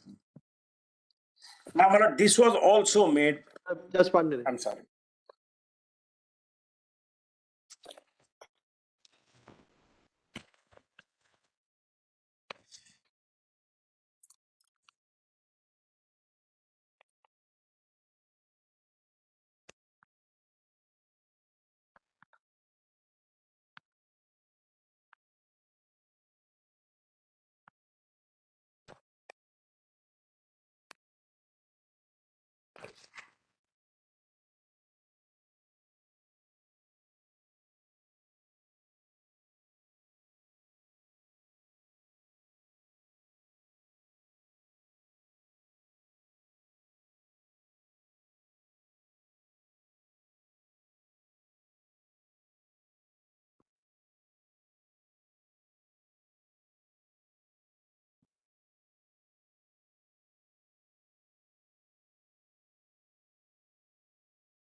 Mr. Salve?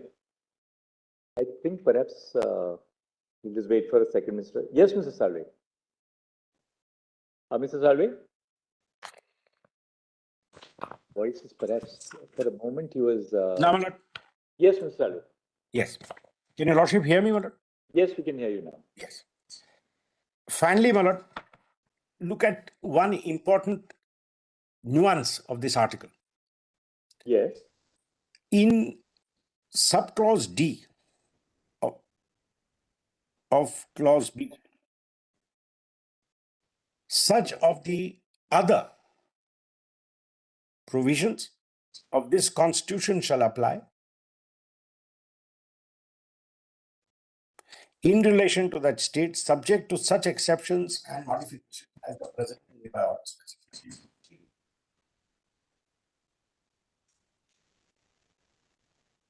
So, power to the president to apply or disapply provisions of the constitution or apply them with modifications.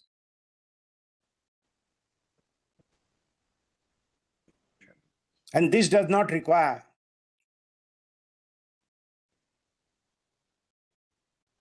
unlike B1, that is the spread in the list, the concurrence is not called for.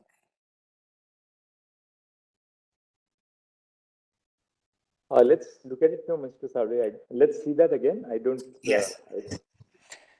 If your lordship sees 372(1)(b), 1 is the spread, my lord, of the list. Small subclauses 1 and 2. Corresponding to the IOA. Yes.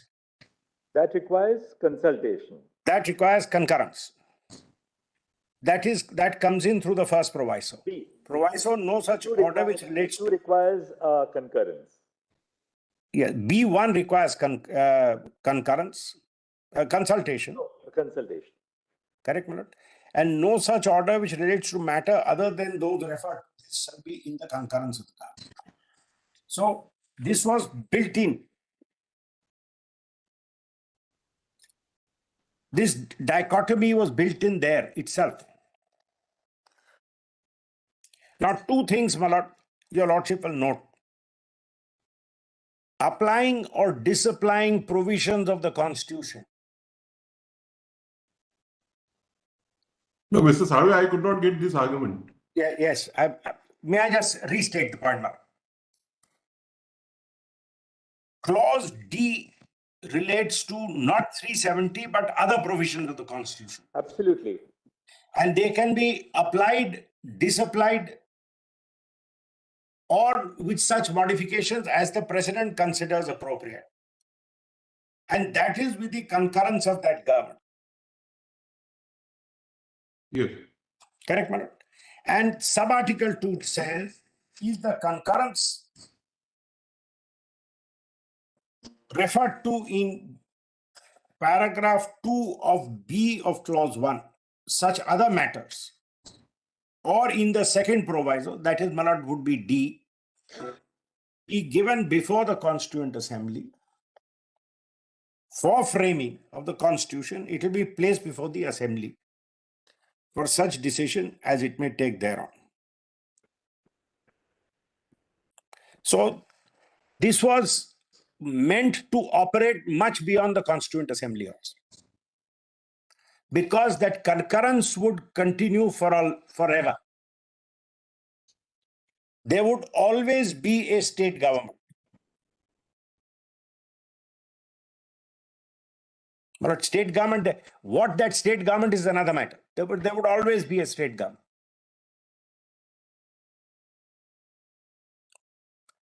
But disapplying 370 was carved out and put in 3.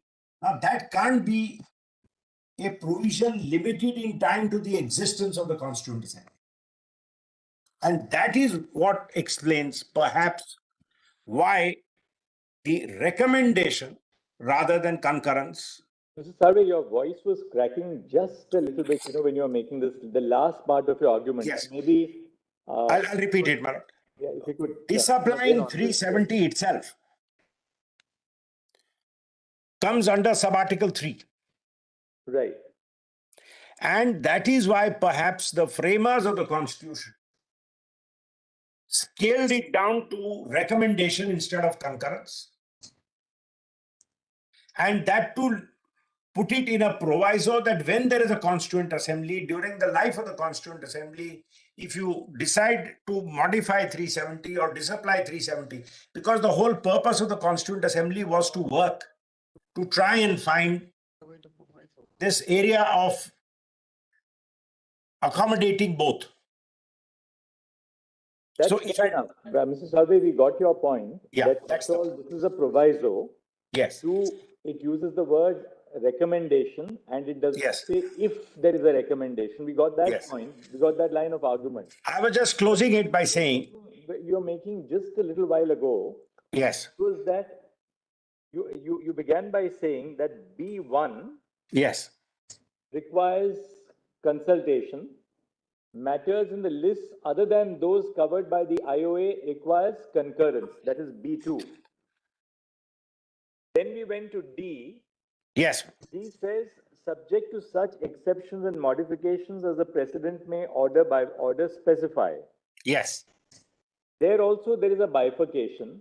yes, Matters which refer to the instrument of accession require consultation. Other matters other than those governed by the instrument of accession require concurrence. correct. Now the point which I was making, perhaps that's that the got point lost. which we wanted you to just come back Yes. to again. Yes. So again, my lord, why this subtlety of instrument of accession being consultation and other than instrument of accession being concurrence, the significance should not be missed. Where it comes to instruments of accession and terms of accession, the last word is with the union.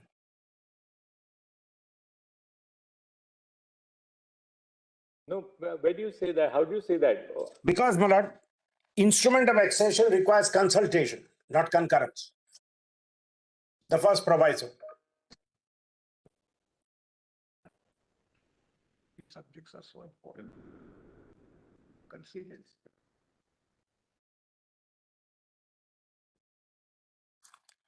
Why this dichotomy in the first and second proviso, my lord? Your lordship would have to reflect over.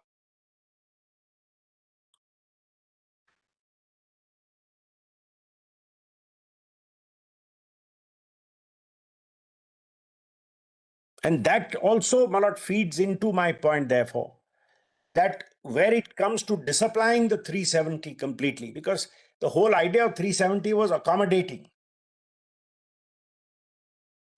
the political compromise in the accession. You know, Mr. Salve, Yes. clause B of 370, 371B Yes. does not relate to the power to make adaptations, modifications, or exceptions at all. Yes. What 371B says is that of all the items in the three lists, the president, the power of parliament to make laws would be limited by specific matters. Yes. So you take the matters in the list as they are, and then you define what would be the domain of parliament to make the law. There's no power to make exceptions or modifications in clause B at all. No, And not at all. bifurcates, you correctly said that there was a bifurcation. Matters which are referable to the instrument of accession are those on which you only require consultation, because Yes. these matters clearly specified in the IOA: defense, Correct. foreign affairs, communication.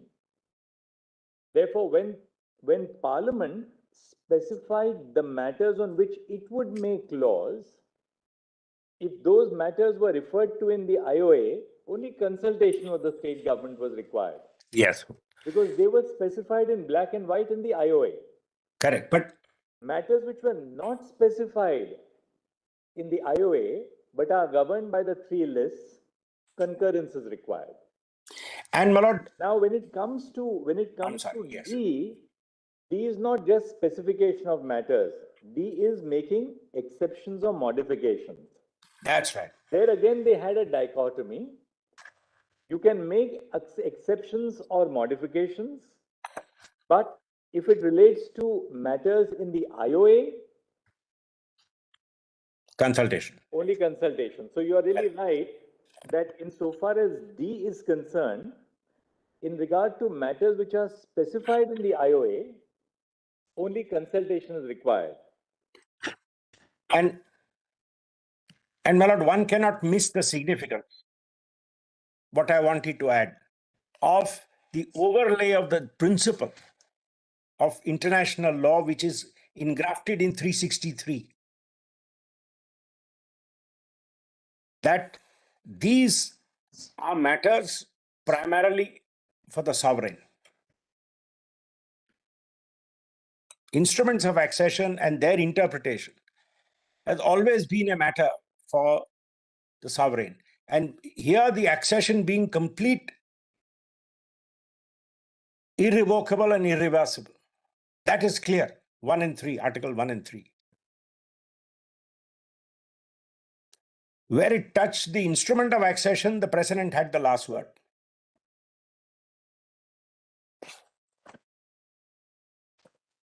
And that philosophy is reflected in sub-article. That if you want to completely disapply this political arrangement, if there is a constituent assembly, consult them, otherwise you can do it. And there also recommendation.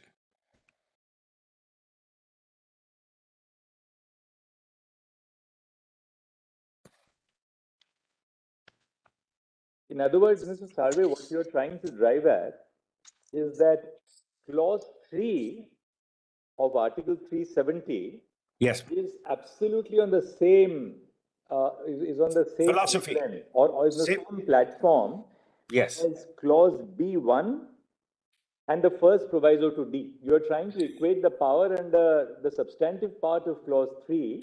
The underpinning is the same, Malad. Power The under underpinning is the same. the first proviso to D and B1.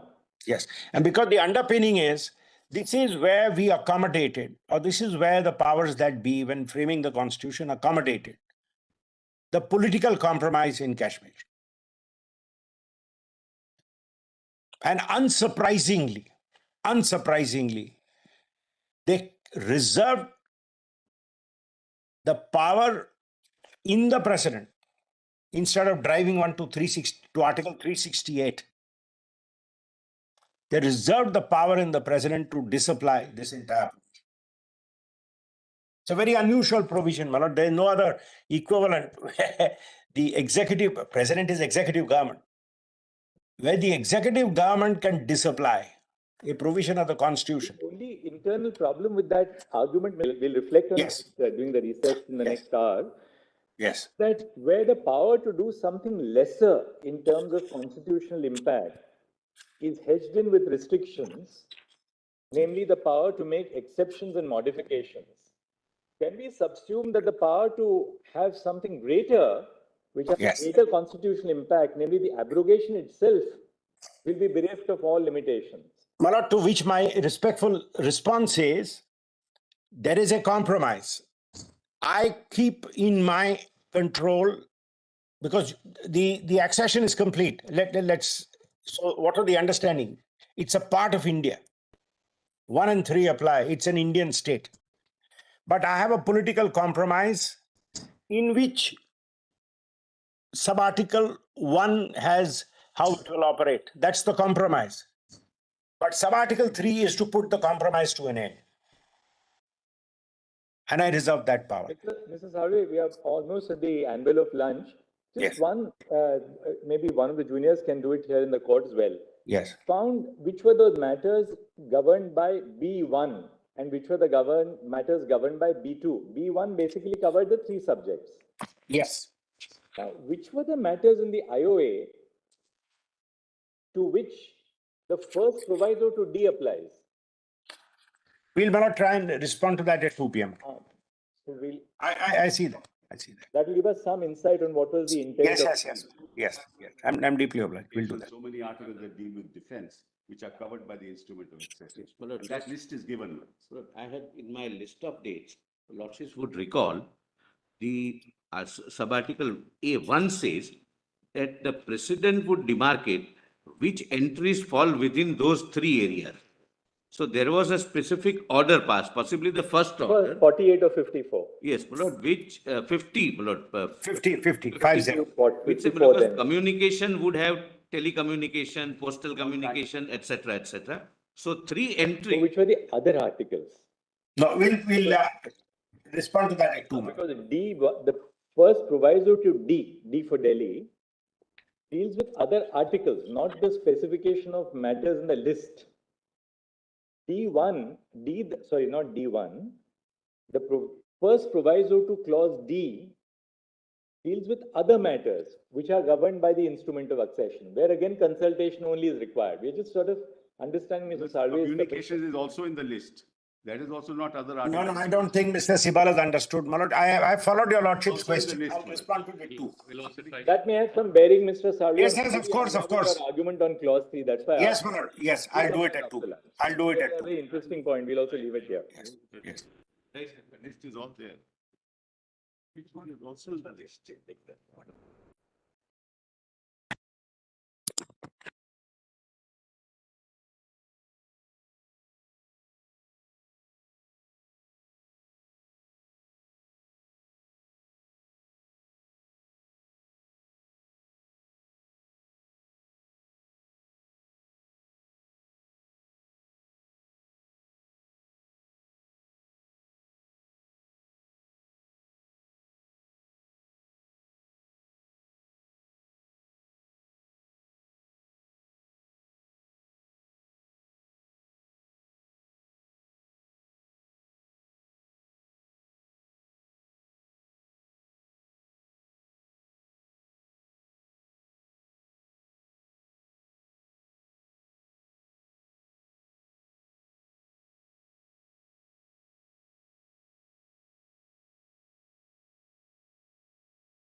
with adaptation.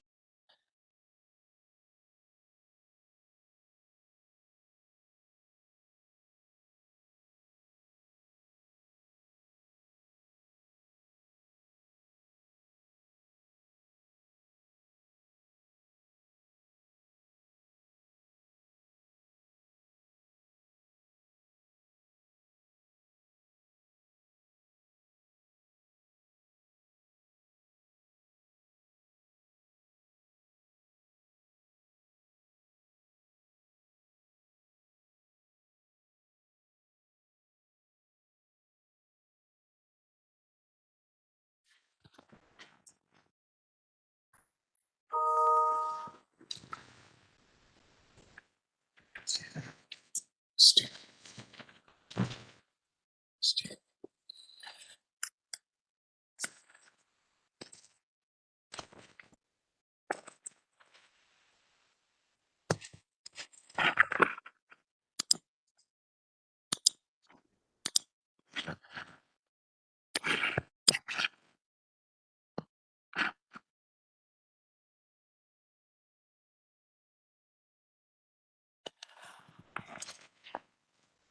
Yes, Mr. Salve. Yes, my lord. In fact, I'm grateful to my lord, the Chief Justice, for the steer. If your lordship sees the instrument of accession, Yes. and this is in document 1, volume 1, sorry, page 9.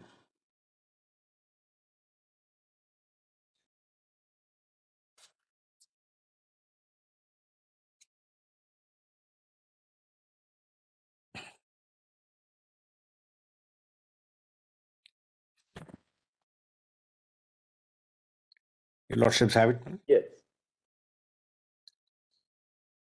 Just one second. Yes. My lord, Justice Suryakanth has it. If your lordship sees this, very interesting. Page 1. Sorry, page 1.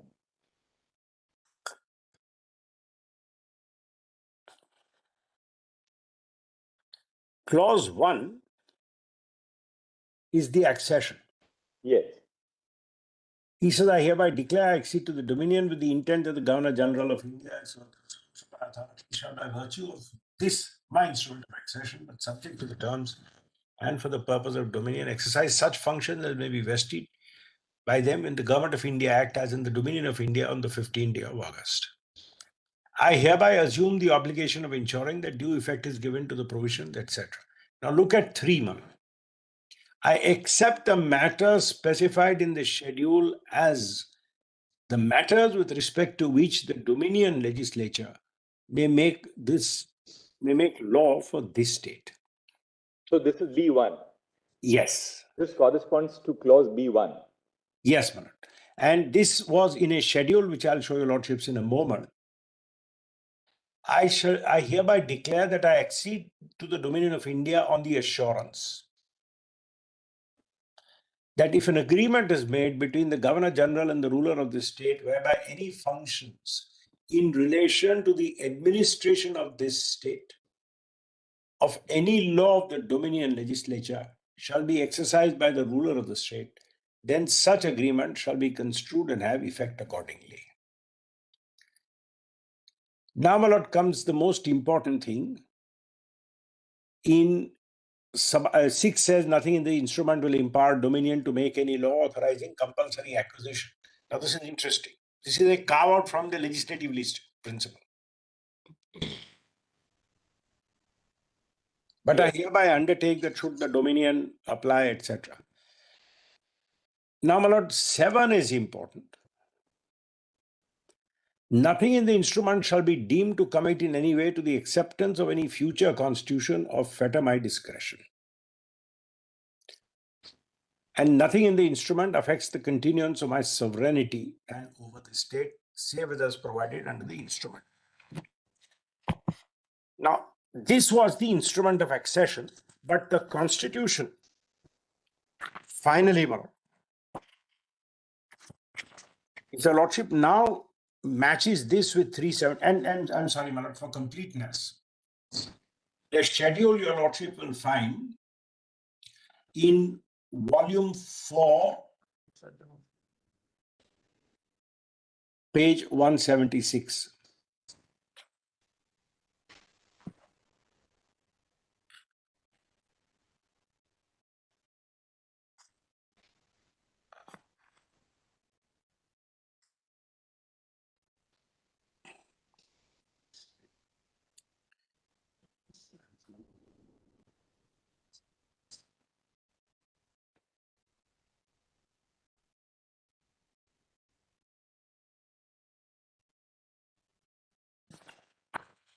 So basically defense, external affairs and communications. Correct. Now, my lord, what happened? But what the spread in 370 corresponds to is very important.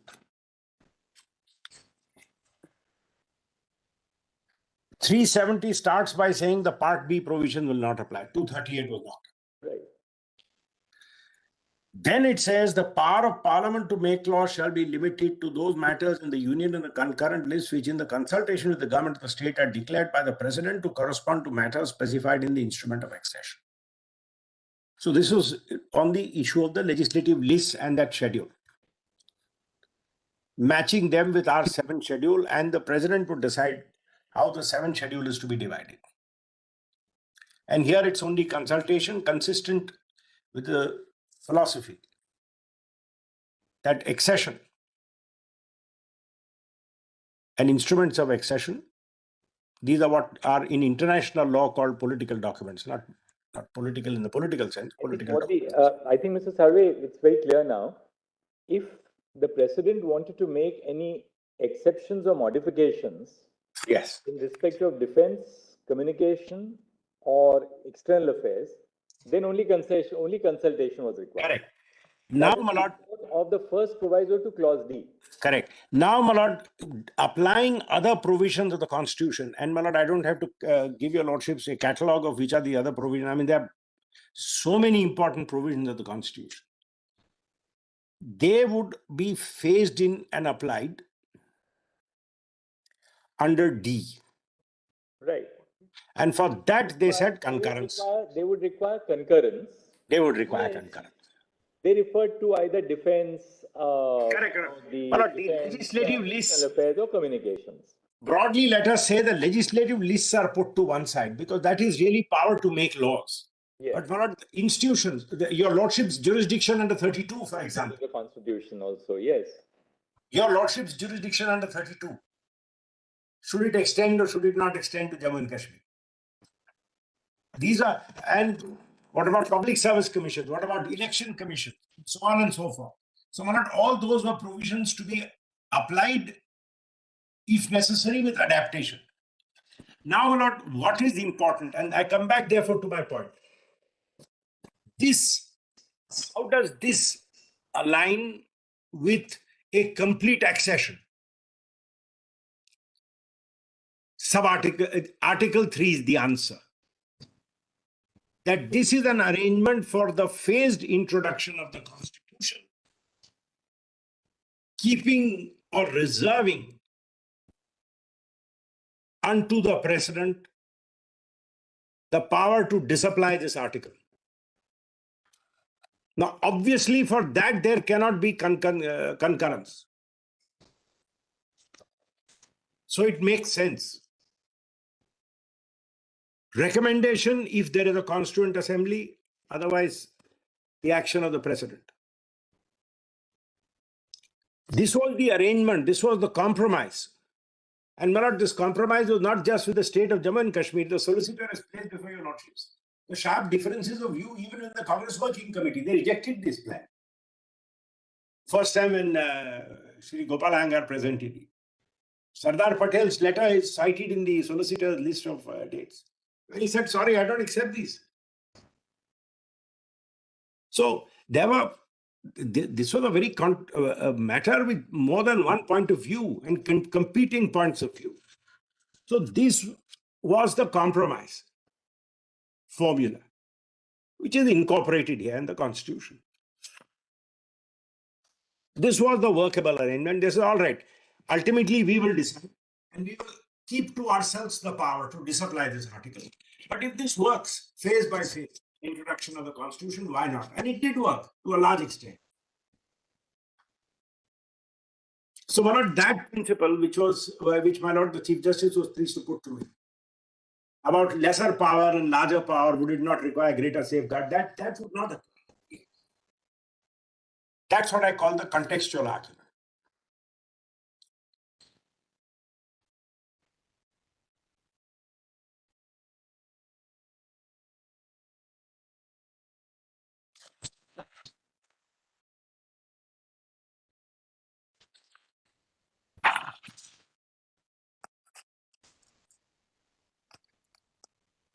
I'm not finished with this, and I have eye on the clock, my lord. So if there's anything more, I can assist your lordship on this point. Otherwise, let me move to my next You point. can move, I think we can move to your next point, Mr. Salve. Yes, yes. Second point is, my lord, there has been some arguments about even if 370 applies, because no radical change, and Delhi laws was cited. Now, my lord, some cleaning up, because some principles need to be clearly stated.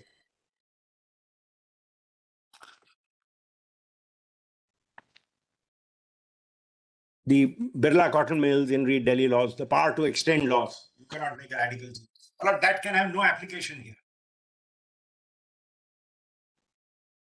That principle can have no application here. Because your lordship has seen those cases.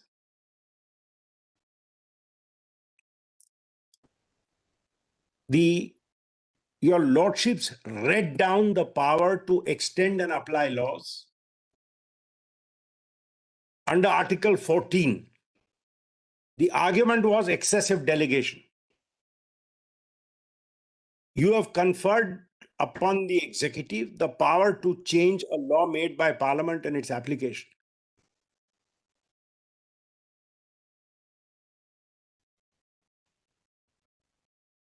And that is why your lordship said we read it down. That the philosophy, the basic policy of the law cannot be changed, radical changes cannot be made. My lord, 370 is a part of the Constitution itself. There is no question of excessive delegation. This is a power conferred on the president. And that is why my lord Lakhanpal rejects this approach. But I was giving your lordships an answer on first principles.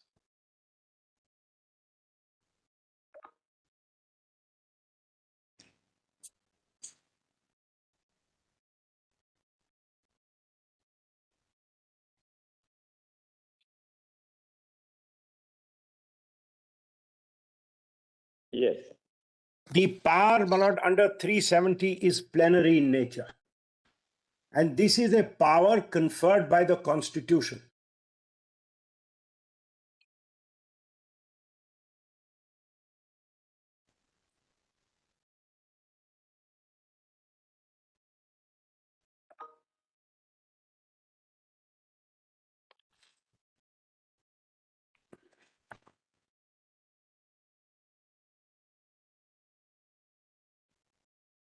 A plenary power is not subject to the principle of, or is not amenable to a challenge of excessive delegation, because the Constitution has made this delegation. Where Parliament makes a law which is subject to Article 13, or where the state legislature makes a law which is subject to Article 13, then Article 14 challenge can be brought saying this is excessive delegation. And all the Delhi laws, in Delhi laws downwards cases, all dealt with excessive delegation in statutory provisions on the anvil of Article 14. It's completely irrelevant to 370.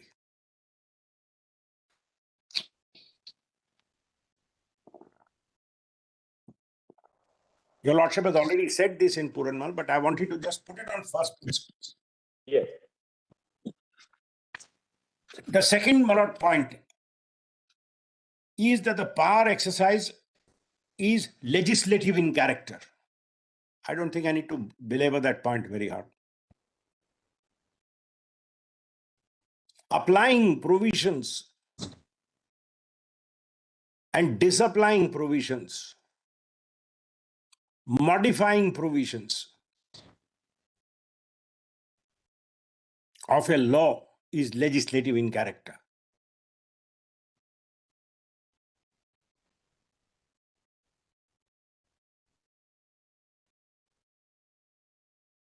I don't think I need to cite authority for that matter. To suggest that this is an executive power is like saying ordinance making is executive power.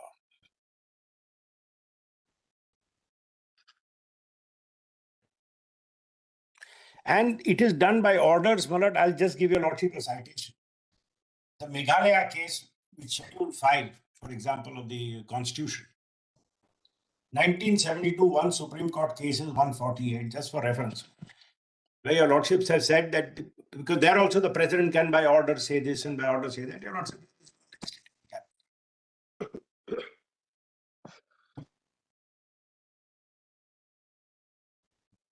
So this is now what follows from a plenary power and a power which is legislative in character. It has a direct bearing on the next issue of the extent of judicial review, of the exercise of that power.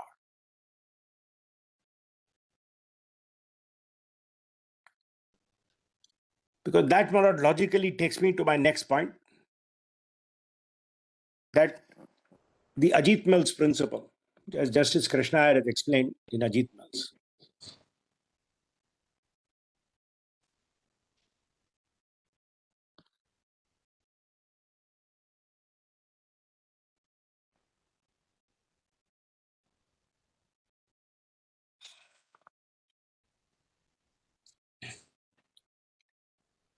In the context of a law made by Parliament, if you say this is abuse of power or colonial legislation, it's an argument of competence, not of motive.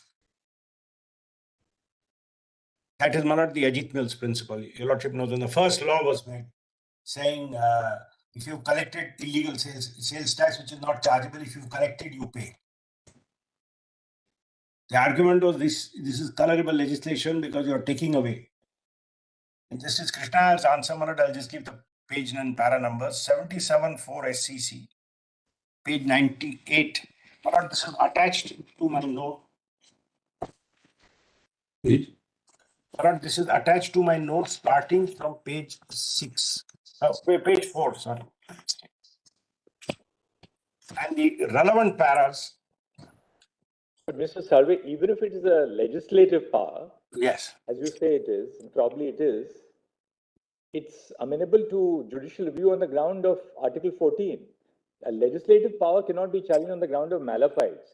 For instance, you cannot Exactly. say that Parliament did something because of a malafide intent, because you don't attribute malafides to a collective body of individuals. That's the reason for that's correct. More than that, Nagaraj, when they reduced the age of retirement, our court said you can't challenge the reduction in the age of retirement on the grounds that Parliament was acting malafide, because it's a collective body. Malafide is something which you attribute to an individual.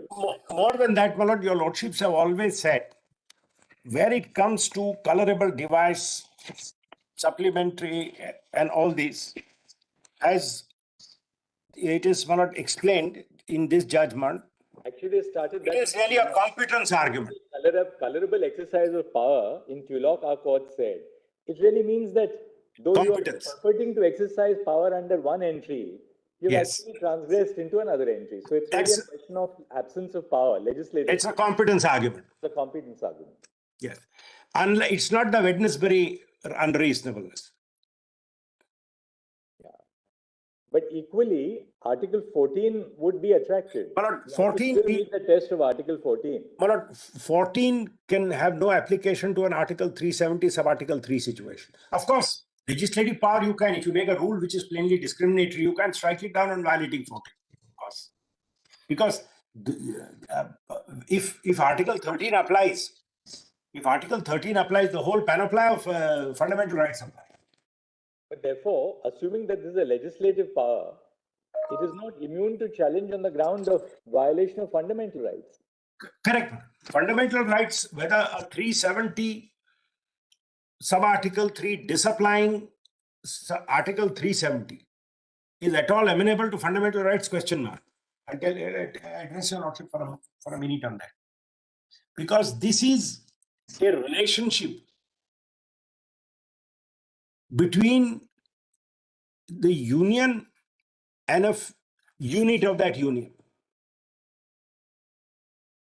We are now units of that union. They may be parts of that relationship which create rights in favor of individual citizens. My lord, if it affects an individual, A classical part of that, the provision of on the right of residence. An My lord, individual, for instance, can say that I and people belong to my class have the exclusive right of residence in this state. By bringing in others, you are affecting my right under Article 14.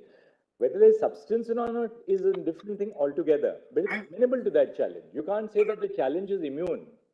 my lord, I would respectfully submit, applying or disapplying the constitutional provision would not give a individual citizen a right, because I'll tell your lordship why. This takes us back to the basic principle of this is adjusting the accession. Now, my lord, in international law, for example, a citizen can never assert that I had certain rights under an earlier legal regime, and now there is an accession, those rights should be continued. Your lordships have rejected that, consistent following the principle of international law. You have only such rights as are available to you within the territory. Now, in that, if there is a discrimination, you can challenge. Today, my lord, which constitutional regime will apply in Jammu and Kashmir is more, in one sense, almost a constituent power. So, my lord, Article 14 challenge on the ground that I was a citizen, I was living in Kashmir, nobody else was allowed to enter here, now you've taken away my rights. That argument will not be open. That's quite apart from, of course, the submission of the solicitor that by the abrogation, you expanded the panoply of rights which are individual, which an individual in Jammu and Kashmir has. You have not I'm not taking an extreme case. Can an individual come and say, I had a right to live here, splendid isolation? You've taken away that right, and now all Indians have the rights, which I earlier had as a special right. Your contention is that the residents' right to live in Jammu and Kashmir is not taken away. Nothing.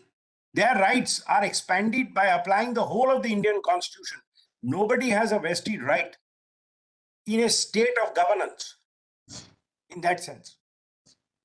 And Manat 370 is a part of the Constitution where the president has a power to disapply the Constitution. If he disapplies the Constitution, how can a citizen complain? A resident of that state.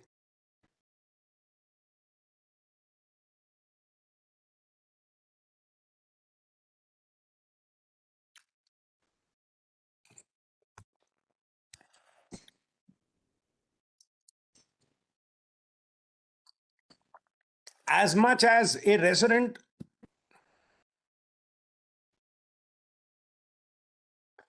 of outside Kashmir could not say, why am I made subject to parliamentary legislation when this subject in the state of Jammu and Kashmir is not? And in fact, Malad, we used to always, I remember the late Altaf Ahmad used to always have a little joke. He says, you people have lost the right to property, we haven't. 19-1F continued, the equivalent continued under the Jammu and Kashmir constitution. We got rid of property rights. Now, could an Indian complain, could a person outside Kashmir, a fellow Indian, say that my fellow Indian there in Jammu and Kashmir has a right to property? If you take his property, you have to pay him full compensation. But if I am outside Jammu and Kashmir, take my property and you can show me a blank piece of paper and there's nothing I can do. 370 now leads to the abrogation of 19-1F in Jammu and Kashmir. It does. But which is not a part of the basic structure. 19-1F has been held not to be It is not as much today. If you are creating a larger equality, the solicitor has developed this point, you've created a larger equality. Where is the question of violating 14? And individuals, Malad, that principle must be extended. Your lordships have dealt with this problem, where the argument was there were prior leases. Your lordship said, sorry, post-accession, you have what the law gives you. You have nothing else. Now, if post-accession, Actually, we need not really explore this line exactly. much for the reason that this might have impacts on other parts of the Constitution. That's why, my lord, I was, The Constitution which create rights in favor of specific groups. yeah, my lord, that is why I limited Whether myself. they're based on religion, whether they're I based know, on caste, on marginalization. So to say that by obliterating that right, you're not affected by a larger equality, maybe. My lord, 370 operates. If we accept it in that broad No, my lord, that is why I'm saying 370. Because I don't know what the ramifications. No, my lord, 370 operates in a very narrow area. Very narrow area. It operates in the context of the compromise formula put in place for Jammu and Kashmir at the time of accession and at the time of its integration into India, etc., etc. And this power was kept to disapply this one provision, this special arrangement. Now, my lord, there is no equivalent in the Constitution. So we need to go, my lord, the Chief Justice is saying, the danger in getting into constitutional propositions in one context and making broader observations, my lord, we don't know what you are trampling underfoot for the future. My limited submission was the principle of limiting delegation by statute, which comes from Article 14, can't apply. This radical change is a reading down of the power to extend laws. That point you've made, Mr. Salve. That's the only point which I was making. The second point I was making was restricted to that level. There is no difficulty. That's all. And the second point which I was making was, my lord, that here abuse of power is really a power of competence.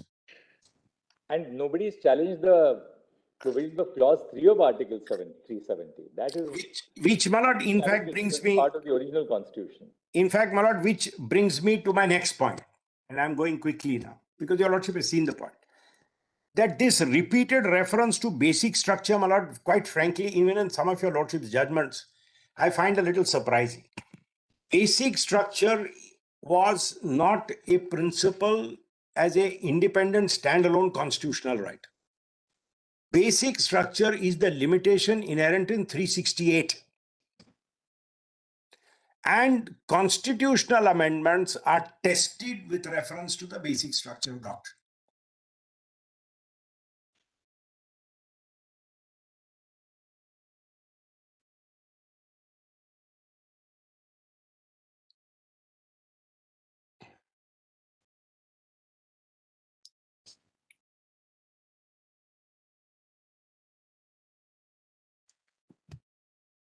But there are some judgments which do say this law not only violates 14 but violates the basic structure. Laws, strictly speaking, if you violate the basic structure. Laws can't violate basic structure. Laws violate part 3 or don't violate part 3.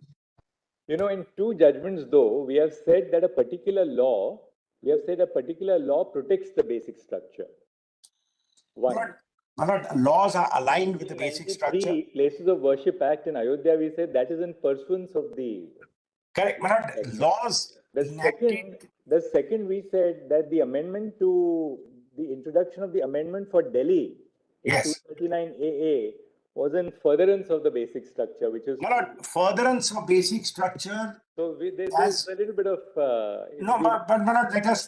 let me try and, in my very humble submission, when a law is made to protect civil liberties, 21 is a part of basic structure.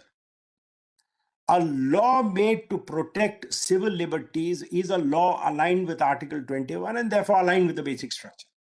Now, one may in a flourish of language say it is to further. Today, if there are checks and safeguards built into arrest, checks and safeguards built into criminal trials, etc., etc., you may say this is to protect the basic structure, because the basic structure is the trilogy of rights. Now, that is not to say that the law was tested on basic structure. That distinction you've made, yes, of course, because as a doctrine, it was evolved to test the validity of constitutional amendment. The problem is, Malad, one thing is to say something is aligned or not aligned with the basic structure. But to say that if exercise of power under 370 can be tested on the basic structure doctrine, I submit is a misconception. 370 itself is a part of the original pristine constitution. And that confers the power to disapply the constitution, the arrangement. If I am right on competence,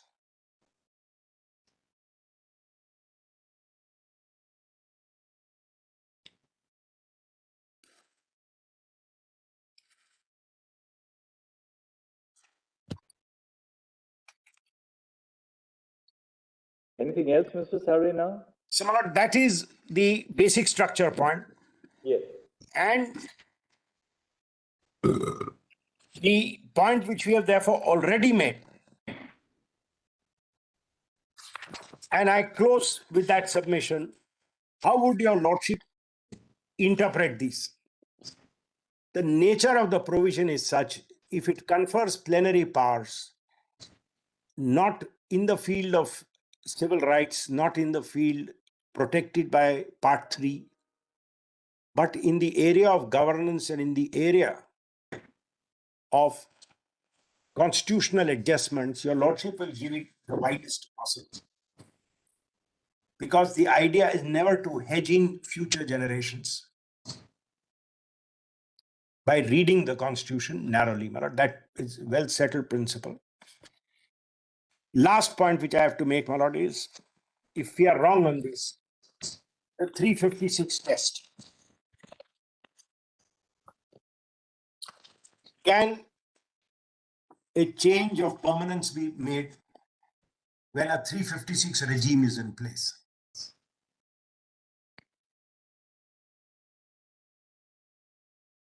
It has two answers. I'll just take 2 minutes on this.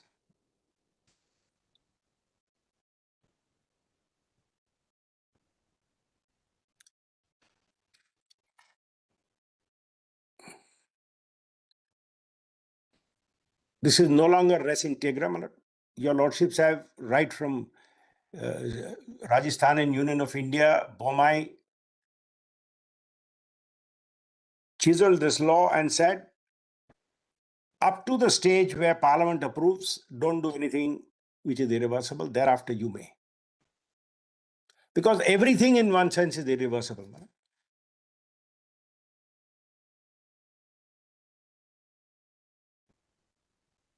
What Parliament does is also irreversible. Parliament passes the budget for the states. It takes over the coffers of the state. What money is spent is irreversible. The money is gone. But that's the way it is.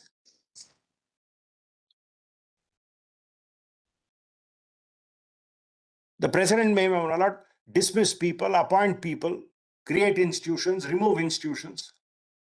The governor may do, the president may do under 356. Those are for those people irreversible actions.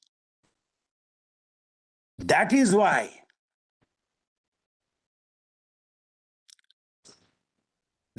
your lordship has said 356 is draconian and should be very sparingly used. If the unfortunate circumstances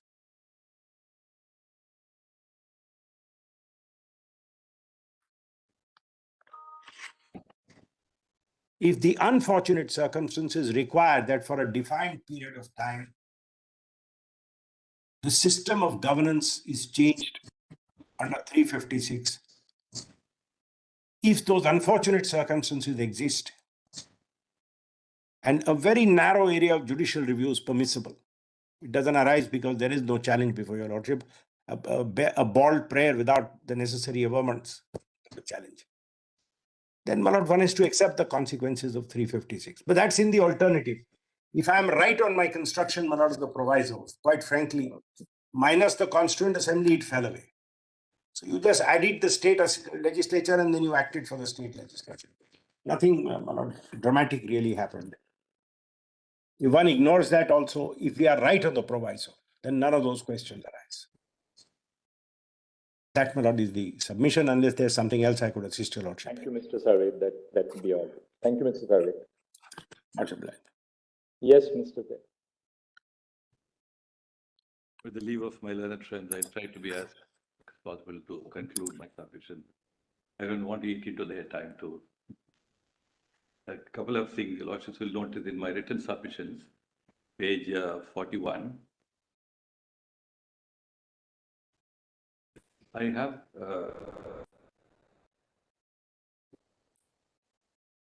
the Lordship's leave. I have a 2-page note. Yes, certainly, you can give which us I the note. have forwarded to the master. It's like a summary of my submission.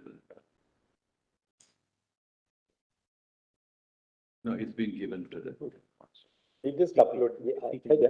Before I just, it's let me open before that.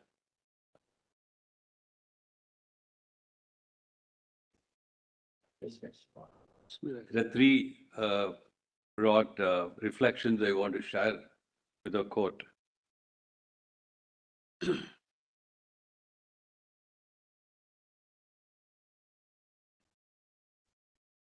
what you call opening out. Yeah, but before I read that, Lords will just make a note of 3 broad reflections. What they are. One is the history of President rule in J&K. In that regard, I have my submissions at page 41 of my written submissions. You'll just make a note of that. So 3 broad points I would like to place before your Lordships. One is the history, then on the scope of 356, and then sovereignty, and finally on finding upon 370. So on these 3 aspects, I request the Lords just make a note of the relevant pages in my written submission. At page 41,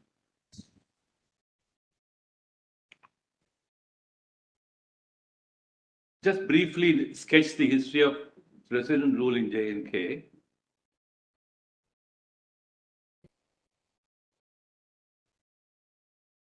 Lords will make a quick note of paragraph 2 of this under this heading.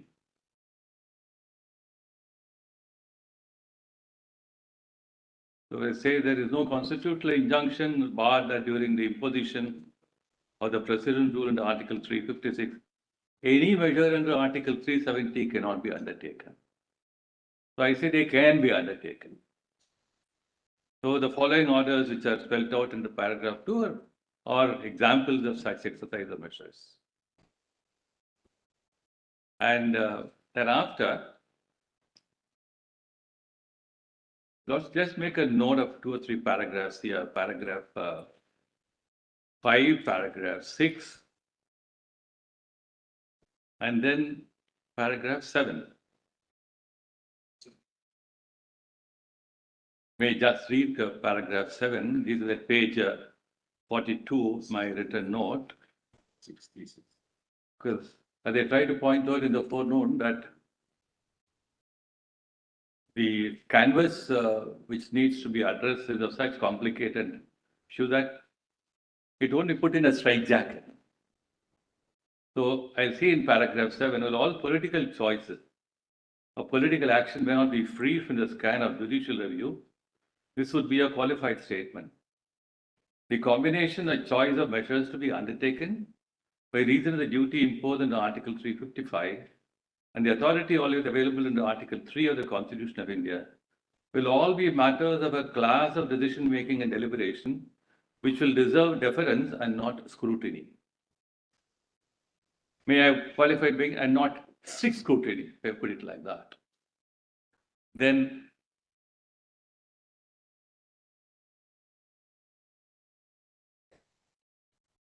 also kindly make a note of paragraphs 9 and 10 in the same sequence.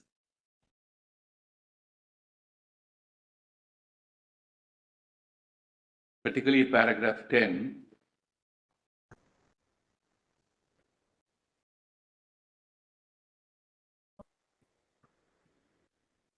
Page 43.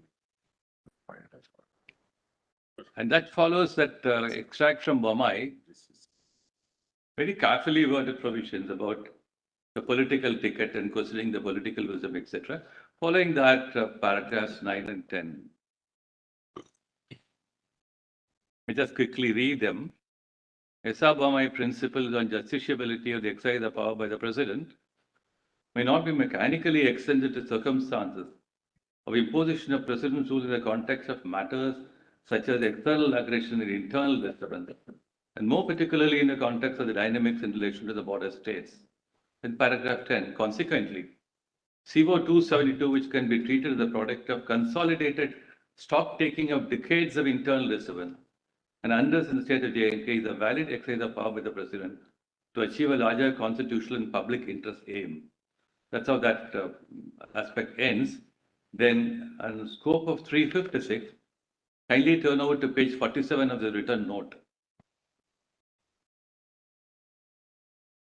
I'll just quickly take your lordship through a few paragraphs.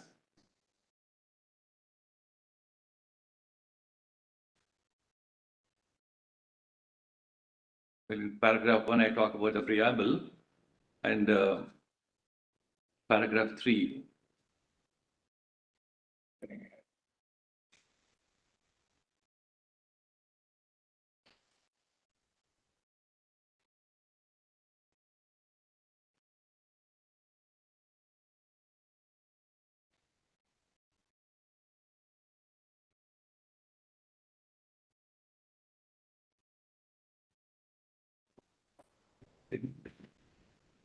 Yes.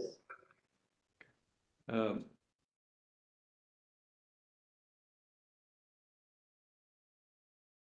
and thereafter, in paragraph 4, I'll quickly read that. On a plain reading of Article 356, it is obvious that the makers of the Constitution deemed it fit to give a very wide and extraordinary powers to the President in Article 356. Such power the President can exercise either in the receipt of a report from the garner of state or even otherwise, on being satisfied that a situation that is in which the government of the state cannot be carried on in accordance with the provisions of the Constitution, the President may proclaim any or all of the following. So having regard to the amplitude of the powers, then kindly turn to paragraph 5. That's why in Badrinath, we'll also just make a note of the judgment that's available in volume. Badrinath was cited by the That's right. solicitor. Yes. Just paragraphs 25 and 26 of Badrinath.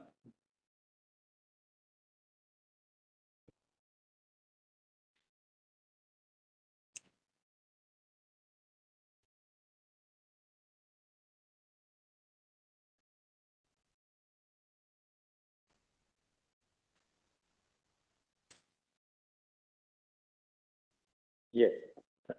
Joe, kindly make a note of those two submissions in paragraphs 5 and 6 here.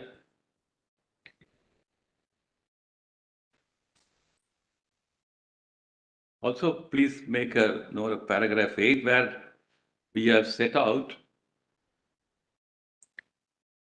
how proviso to Article 3 has been suspended during presidential proclamation, Article 356.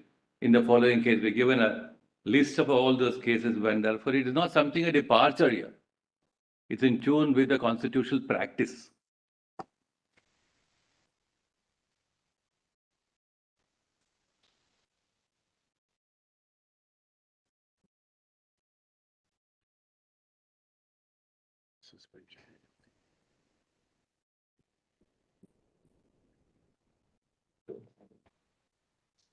Sorry, where is it gone?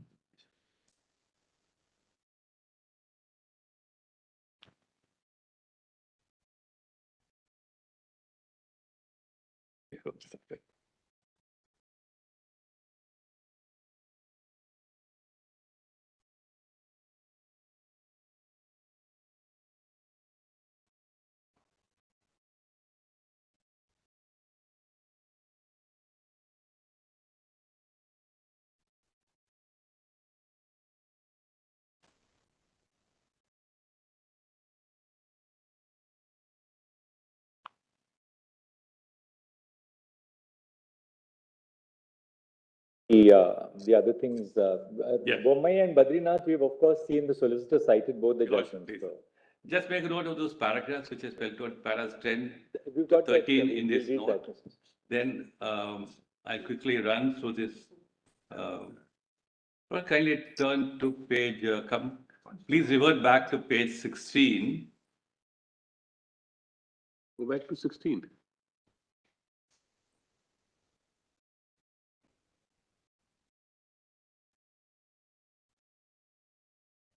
Try to talk something about the sovereignty issue the division, and then you have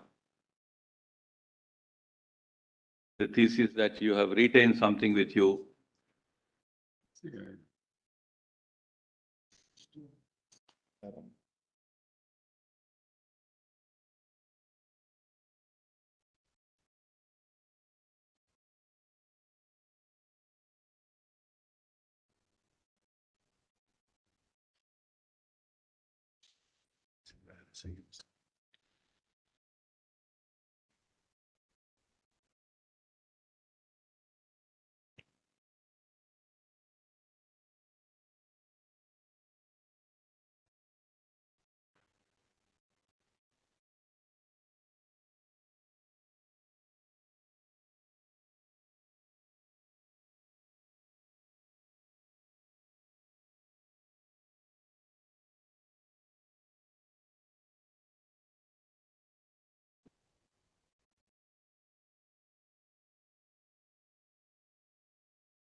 Good.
We'll do is we'll go through the submissions in the evening today. Your Lordship, please. If there's some further query, then we can pose it to you in the morning. Can I just or quickly for two therefore minutes. take your Lordship so that 2-page note we just, then I'll complete.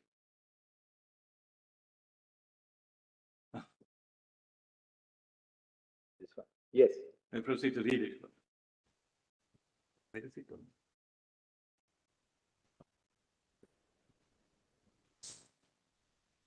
Okay. Where do you put it? This thing.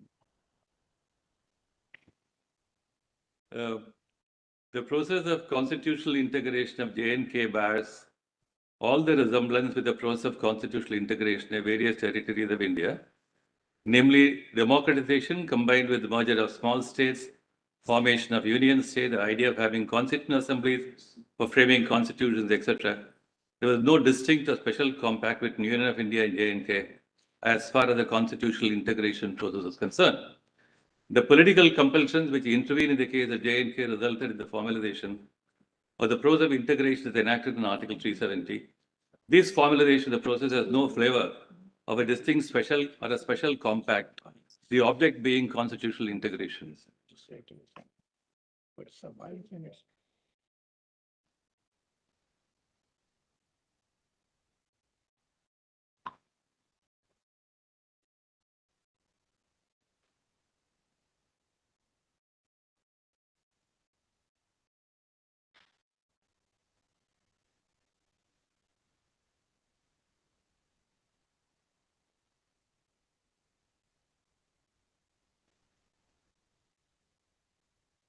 May proceed.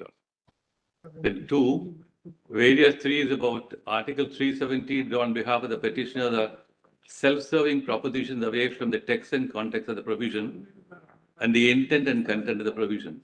The context, namely the deliberations required for the extension and applications of the provisions of the Constitution of India and J&K to J&K in order to suit its needs and requirement and its ultimate constitutional integration is the object of Article 370.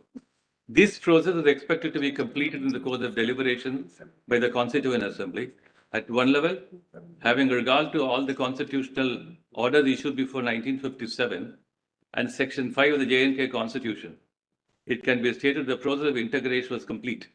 At another level, taking stock of the issuance of constitutional orders by the President beyond 1957, the majority of which is in the nature of constitutional updating, it can be stated the updating has been perceived as a continuing link. It is open to the President to take a final stock of the exercise authority under Article 371D and to decide as to whether there is a need of updating exercise at all or the need for any other invocation of Article 371D. This power of the President is not limited or conditioned by any practice in relation to Article 370 in the past. All propositions relating to sovereignty, external or internal, divided or shared, are completely inappropriate in the context of J&K. There is no distinction between constitutional integration and assimilation of J&K and the other parts and territories of India which integrate the Union of India. There is no basis for an artificial line drawn between internal and external sovereignty. All statements about federalism are based on political practice. What matters is the arrangement of powers and authorities in regard to the units of the federal structure. Once the arrangement is drawn on the basis of submergence, if any attribute of sovereignty is only the arrangement to be looked into. There can be no room for any subsisting elements or attributes of sovereignty thereafter.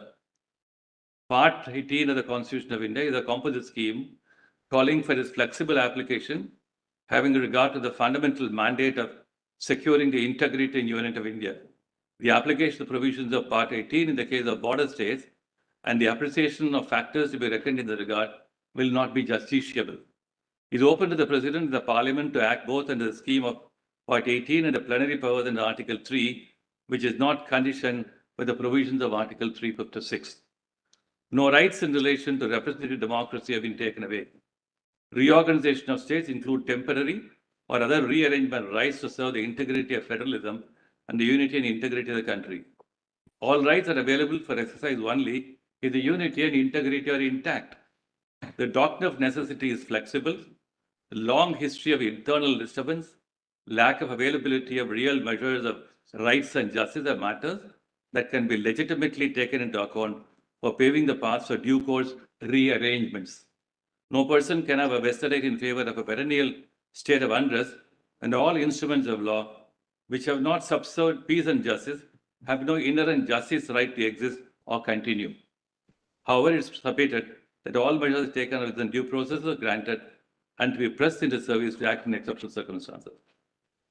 That summarizes the submissions, and you'll also I'll give a skip note onto my written submission to indicate which part probably will come in a certain sequence.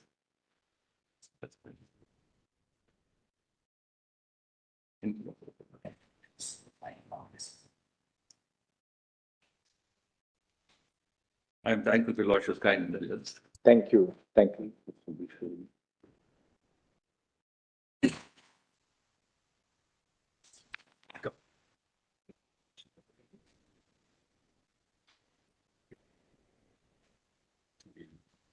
So let me begin with a deep breath. 14 days of wait, and with some hiccups. Finally on the pitch.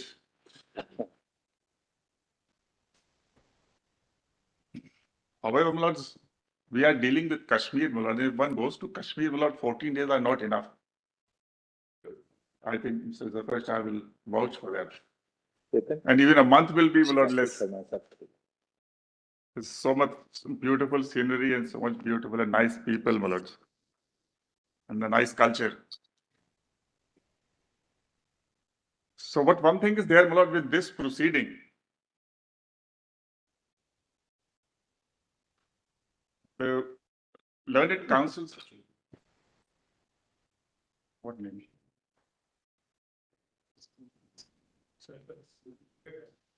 When you play a match on the pitch, then you don't watch the scoreboard.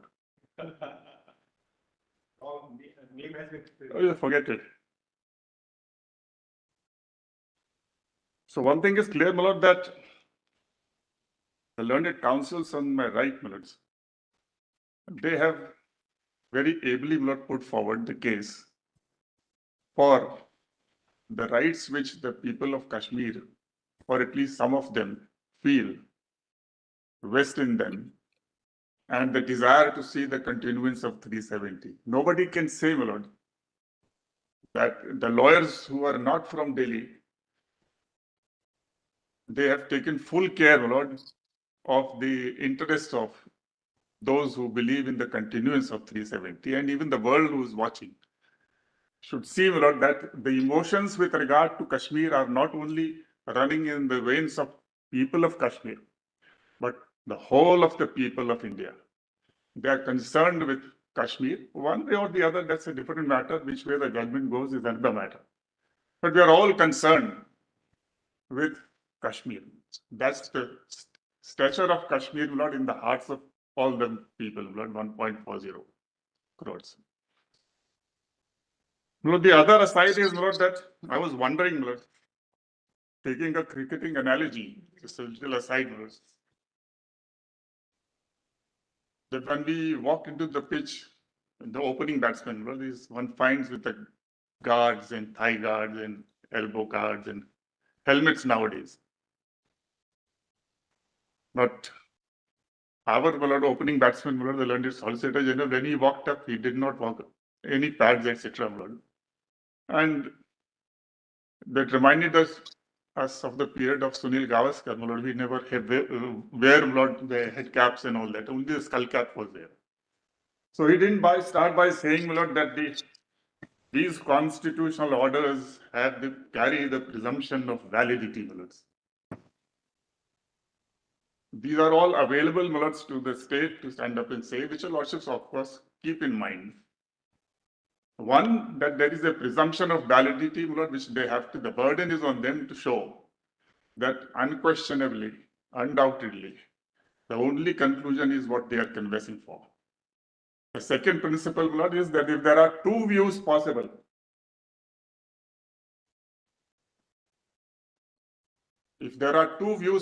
Lords, with regard to 370, so Article 3,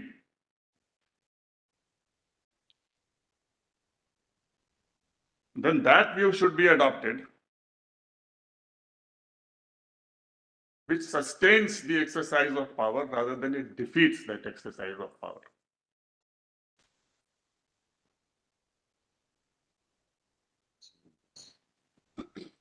So the burden on them is to show that what they canvass for is the only view possible.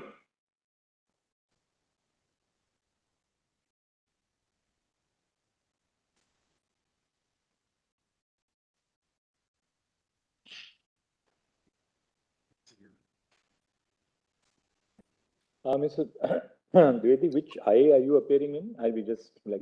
I'm appearing, Lords, in writ petition 1070 of 2019. And I'm sorry, IA number 84479 of 2022. I apologize. In writ petition 1070 of 2019 and writ petition number 1162 of 2018. Both of them are by the most popular PIL petitioner in the court today. Ms. Manohara Sharma. No, listen. Nowadays he is not that popular, Mr. Upadhyaya. Oh. Your arguments, Mr. Dwivedi, have to be very brief. My argument was? Arguments have to be very brief. Because Mr. Upadhyaya feels that a delay in justice is occurring, so therefore there must be very, very concise arguments and finish. That's his view in public domain. In fact, one question which has troubled all of us is when my Lord the Chief Justice asks how much time you will take. So, because now being towards the end, it won't be too long, but let me see how crisp I can be. So these are the two fundamental basic principles. And in constitutional matters, it's always possible to take two views. Even if the basic structure doctrine was 7:6. So these are all always highly debatable. Ultimately, your lordships have to decide which is a better proposition to take place. Just as in that case, what tilted the balance was that if an absolute power is granted to amend every part of the Constitution, then many of the fundamental values can suffer destruction. So therefore, that caused the tilt. But there also, lordships did not say basic structure cannot be touched. It can be abridged, but not destroyed. That was the concept. So coming to 370, lords, I have some divergence from what Mr. Salve submitted. It's not in opposition, my lord, to what he generally submitted, but some divergence. Yes. In our camp, my lord, fortunately, there is little divergence and contrast. Unlike, because those who are claiming that that's the only submission, I find a lot of contradictions amongst the lawyers. Some saying something, something trying to say quite opposite to that.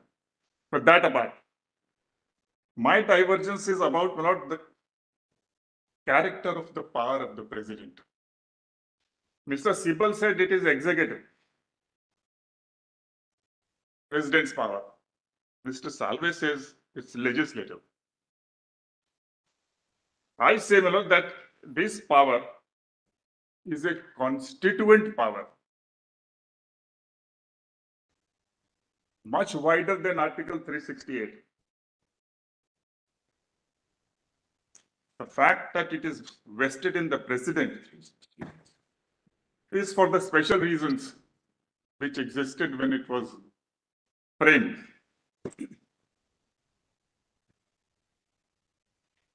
It's a constituent power. A power, because the lordships in the 5 judges' judgment say, Puran Lal Lakhanpal 2 probably, that modify is very wide. Efface. You can say even 136 will not apply.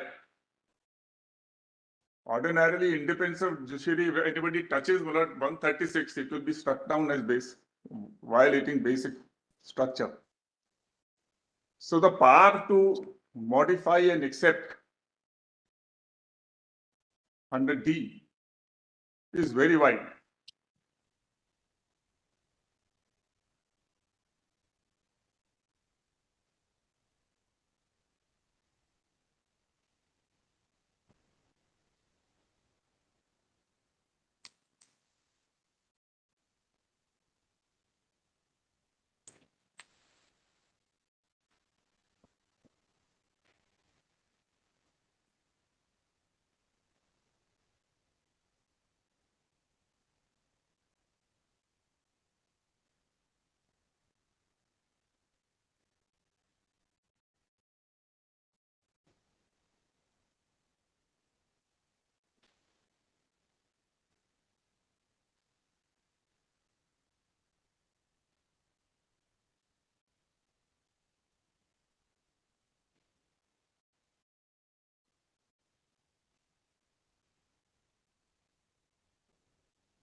Well, there are 5 kinds of constituent powers in the Constitution.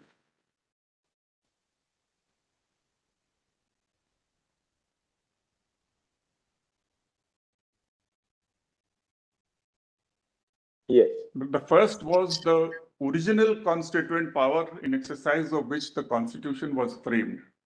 The widest term, you could have framed anything you wanted.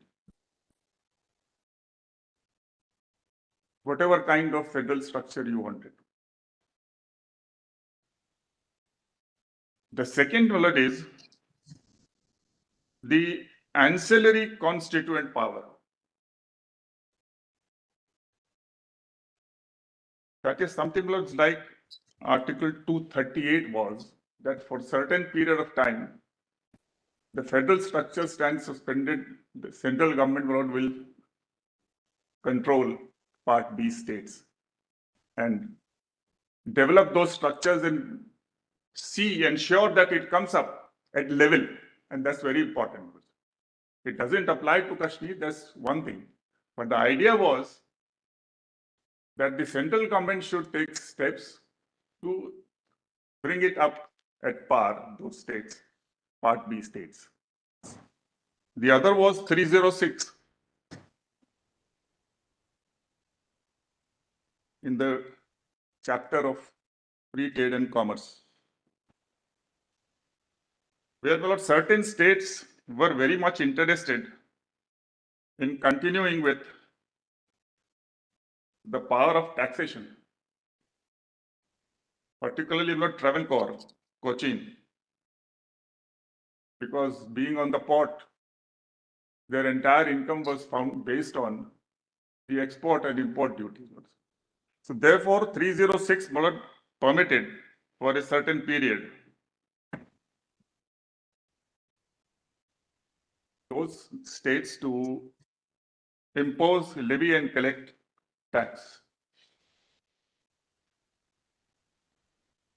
The 370 is another power, of that kind. All three, the purpose is to have some time period, some temp period, so that bring it to the level of the normal federal level.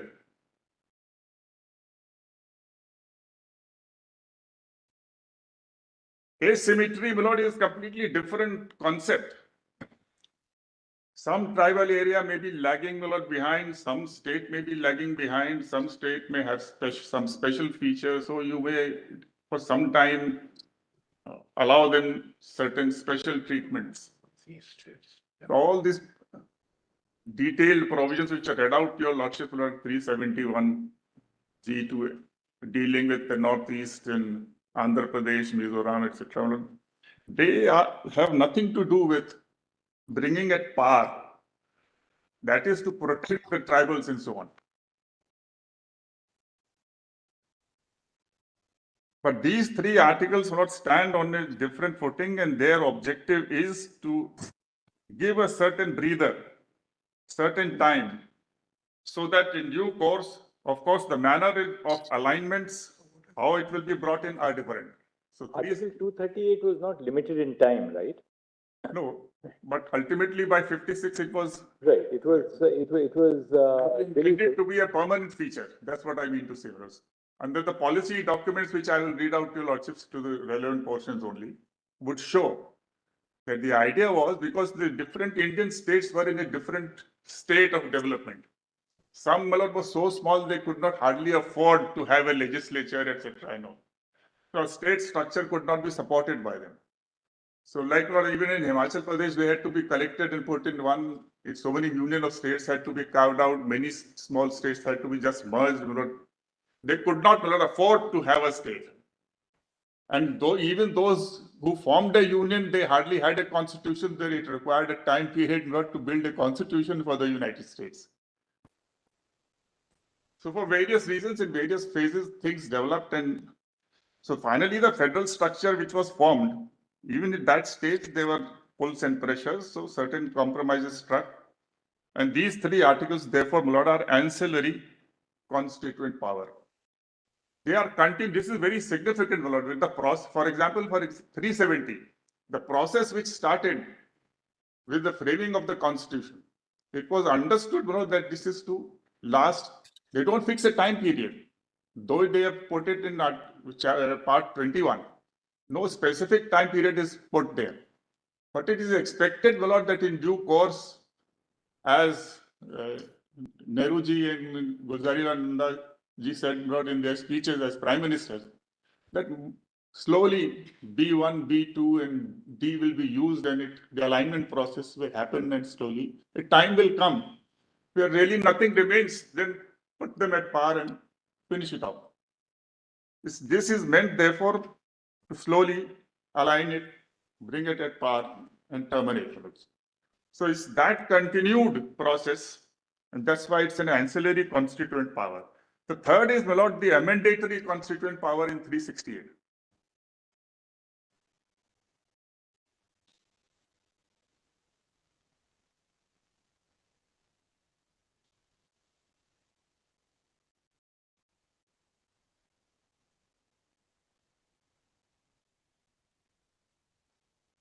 And in the context of 368, I will just give your lordships the paragraphs, my lord, separately, my lords, of the different judges, my lords, who held that the power under 368 is constituent, my lords. And that's why Golaknath was overruled, my lords.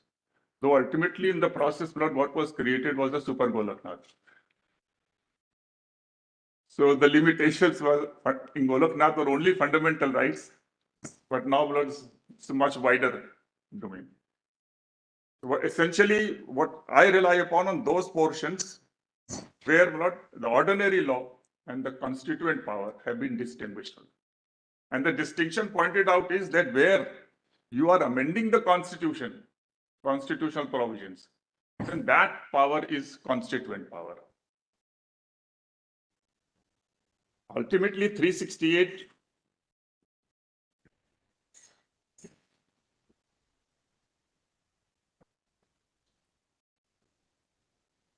so therefore, and if you compare 368 and 370, located in the Constitution in proximity, the width of amendatory power, at least as the law stands now, basic structure cannot be amended there. But here, so far, nobody has paid any heed to the basic structure. 35A has come in and a whole lot of things. 136 was applied much later. So, Comptroller Auditor General came much later. So all the basic fundamental features, they were missing. So it's much wider than the amendatory power. So it cannot be described as an ordinary executive power of the president, or even a power which is legislative in the nature of an ordinance making power.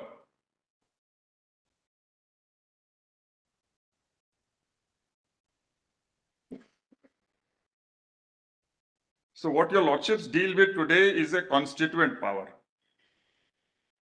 And this constituent power, Lord, is laced deeply with elements of act of state.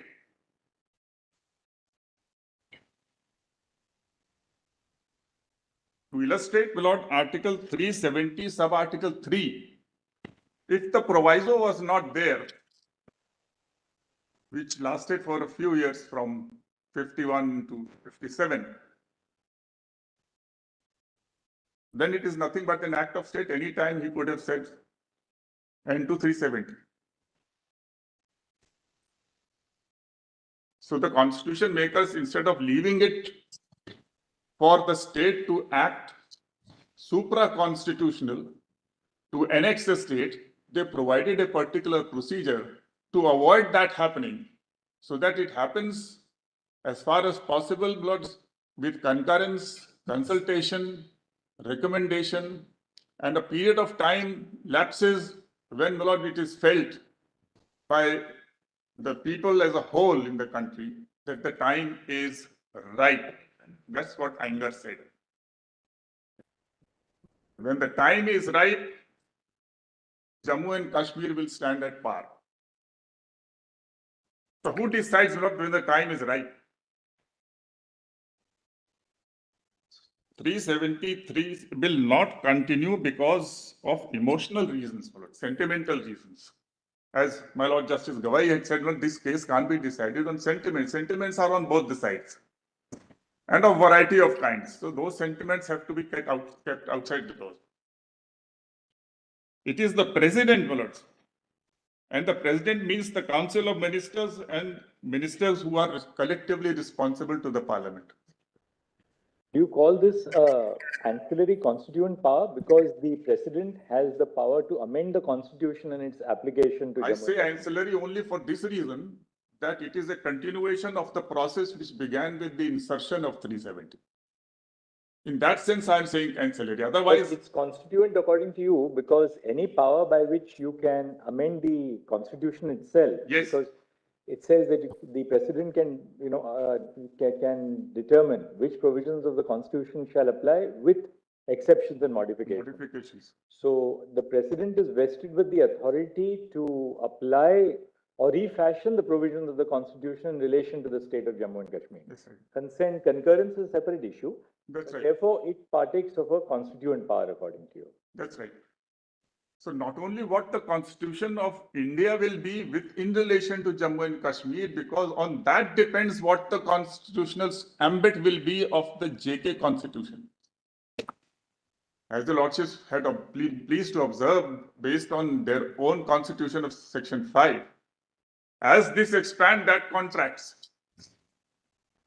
So therefore, this power is having a direct impact on the reduction of the scope and ambit, the play field for the JK constitution.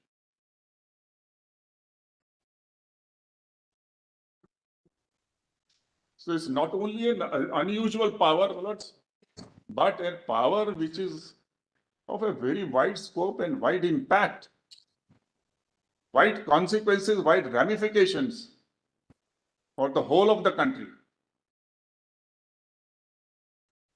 Very significantly, any modification cannot be brought about by the legislature of J&K or under the Jammu and Kashmir constitution. Right. Modification has to be brought about within the rubric of the Indian constitution. Indian constitution. That's right. And one of the proclamations, the first one of the Yuvraj Karan Singh, as he then was that this constitution of India will define the relationship between the state and the union. 25th November 1949. That's very important. I'm not reading it, you'll also have seen that. JK constitution was not there. So this constitution will define, that's a very potent expression, Manoj.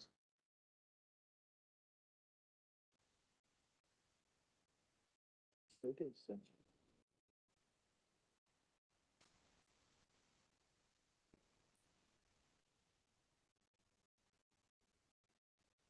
So therefore, Manoj, it's not an ordinary legislative power, and when you, I'm so sorry. Two of the unit.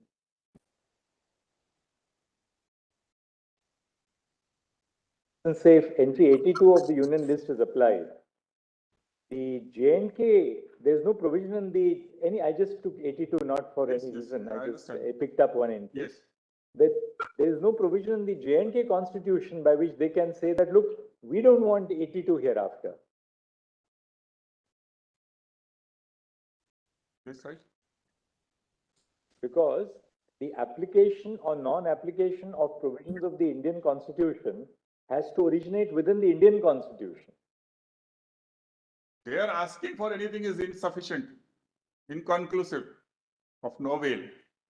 Of course, I'm not belittling it, but after all, one state and union relationship is involved. If a state is asking for something, certainly the union should consider and give it a thought and possible accept. But that's a different dialogue. It's not talking and speaking to each other, as Mr. Gopal Subramanian was saying, and lot of talking and speaking and whispering also goes on in political sphere, in every law when it is made. Sometimes they meet outside in the lobbies and sort it out. Sometimes it goes to select committees and so on. So talking and speaking and whispering and all that is neither here nor there. That doesn't result in a compact. If something, two parties go outside and sort it out, and then the bill is passed with some change or without changing. What happened when 370 was being tabled? Your Lordships has seen, there was hardly any discussion. Because the government said that do not debate too much because the advantage will be taken by the warring state across the border. Before UN, there was no debate. And in 1952, Mr. N.C. Chatterjee said that at that time you did not allow us to speak, saying that Pakistan will take advantage of it. But now in 52, then he put up questions. Of course, Nehruji answered it. These are only not critical of anything, look, that one has to place oneself in those times, and it is difficult for us to go on a flashback in these cases. They're difficult times. So he answered it then, but those questions were not put. So one can't put reliance on the speech of Mr. Anger or this or that speech of Mr. Sheikh Abdullah. They were divergent interest also, clashing interest also at that time in play. It doesn't detract from the stature of any of the political leaders. Sheikh Abdullah was a great personality, political leader. Nehruji was a great leader. Sardar Patel was a great leader. But what of that? Churchill was a very great leader. But after the Atlantic Charter was thrashed out on the seas with President Roosevelt, when he was posed with the question, what about India? He said, this charter doesn't apply to the India. They are colonies. It is only meant for France and Poland, etc. in Europe, which lost freedom and their territory to Hitler. So they're all great leaders, but they grapple with their situation in the interest of their nation. And in this case, when 370 was being drafted, please bear this mind, my lords, these circumstances which were prevailing then. And one more very vital circumstance. We have been hearing, lords, and sometimes I've read through the Constituent Assembly debates also, many books also. They all said war is going on between India and Pakistan. What was that war, my lords? Somehow, my lord, we are still, the lips are pursed and we don't want to speak about the truth. Who was the Supreme Commander, my lord, of the Armed Forces? Auchinleck. All the three generals of India were British. All the three generals of Pakistan were British. What was this war, my lords? Churchill had, my lord, designed there itself that India has to be partitioned. Geopolitics. This war was a British war. They created it on both sides. The raiders came from where? Northwest Frontier Province.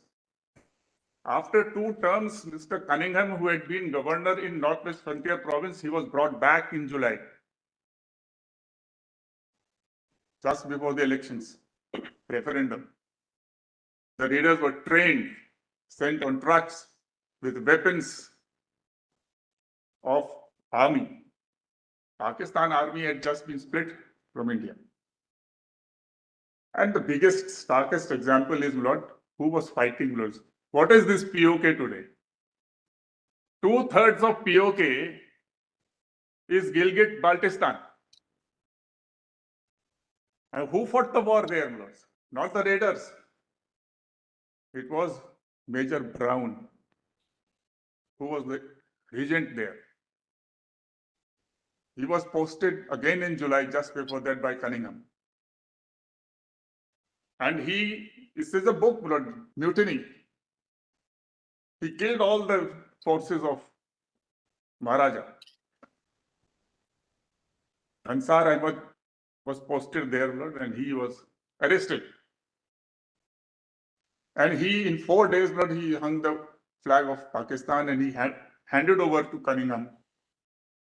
He sent some Mr. Alam from Pakistan army and he took over Gilgit-Baltistan. Where is the war with Pakistan? It is British. But if we close our eyes to all these, then it is the raiders fighting across the raiders could not by themselves come up to Srinagar. The war had reached almost this Kardu and Kargil and to that closeness to Tibet, Leh. So it was a war of a different kind, but nobody could say it because Mountbatten was there, my lord, as the Governor General. Again, must have the leaders, our leaders must maybe having some reason that even though my lord Jinnah said, I will not accept any British Governor General, but the party said, no, we are ready to accept Governor, you continue with Indian Governor General. So what is this war? Governor General, and not only this, when the war began, my lord, they constituted a defense committee of the cabinet. And Mountbatten was made the chairman of that. So it's an excellent situation. But Mountbatten is the chairman of defense committee. Auchinleck is the supreme commander of forces. All generals are British, and one Britisher is mutinying. And when he returns to England, he is given the medal of the British Empire. So that's not the position of the war. So when you read the Constitution and 370, please bear in mind these things, in what circumstances our leaders were moving through. And when we were about to push them back, and recover the territory, they deliberately stopped the war at a point of time and got the reference to the United Nations. Because if you had gone up to Mirpur and behind, then that connection would have been off with Gilgit-Baltistan. Now, these are hard facts, nobody can dispute it. It is in these circumstances, Lord, and what was United Nations? The same very power which for geopolitical reasons, the US and UK, which wanted to partition India, they were the arbiters. Fortunately for us, Lord, Pakistan refused to vacate POK.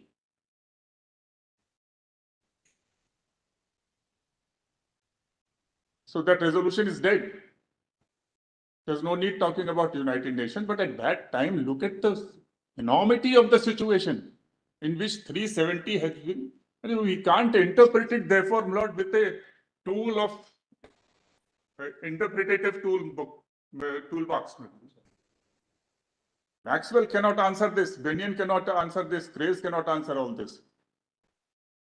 None of the judgments so far which have been delivered in this court are helpful at all, Lord, to reach a conclusion, except Sampath Prakash, Lord, which dealt with to some extent with the situation after the expiry of the dissolution of the Constituent Assembly of Kashmir. That and that alone. The rest are all in different contexts, principles we can help, take help of. But this situation, if lost sight of, creates problems, Lord, at both ends. You accept their contention, then this becomes permanent. There is a proviso under 368, we can't amend it.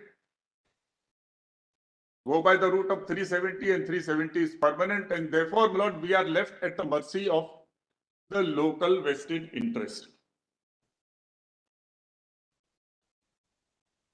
which does not always coincide with people's interest there.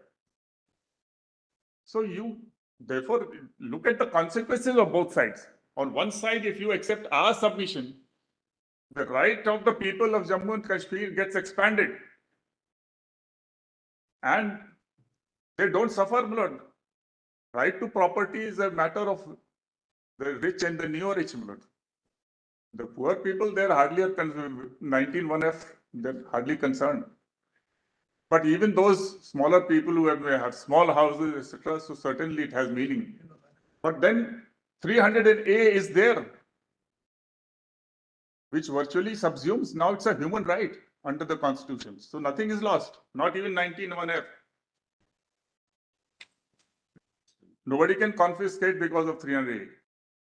So 31 and may not be exactly at par with 31, but substantially it is there. So nothing is lost. They are put at par. The basic structure of federalism is protected. I don't know how a lot the submissions were made that federalism is affected, to keep it in mind. This is federalizing at par. According to them, federalism is affected because you reduce the level of a Asymmetry. state to a union territory. Unless you accept asymmetry is basic structure, then they are affected. Asymmetry is never a basic structure. They are for special conditions. Asymmetrical dealing with a state. Mr. Dwivedi, this matter apart, the existence of a state is a very vital element in the federal. I'm not on the state. The existence of a state, the continued existence of states is integral to federalism in India. Well, sir, I will humbly request your lordships, I'm dealing with CO 273. 272, which deals with 356, that has been answered by the Solicitor General, or whatever, your lordship will consider that. Supposing, my lords, for a moment, for my submission, please assume, my lord, that 272 and the act is not there. Because it's my case, what I am conversing for is, irrespective of 356 invocation and Article 3 invocation, 273 is sustainable on the anvil of 370 main part itself. It says that Parliament has recommended and we are passing this. Obtaining the recommendation of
consume tomorrow also if they will.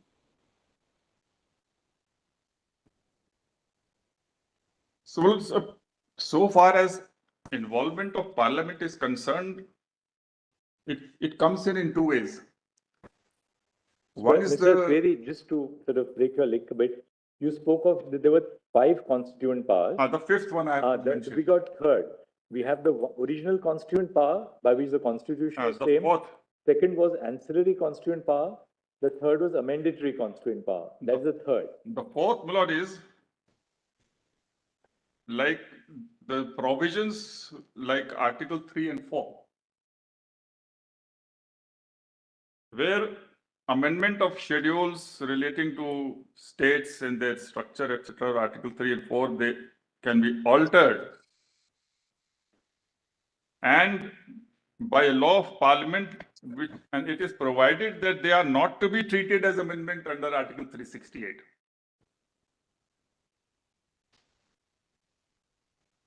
Then can that be treated as a constituent power at all if it's not an amendment to the Constitution? No, so they are amending the schedule to the Constitution. Their levels are different. But the Constitution tells us that it's not really an amendatory power. So therefore, I'm saying that these are the 5 different ways in which the power has been conferred. This is another way where they say that you can make a change in the Constitution. Because my postulate is that every change in the Constitution itself, if brought about, is a constituent power. All right. That's the fourth. And the fifth is, my lords, Article 1C, where this court has held that if you acquire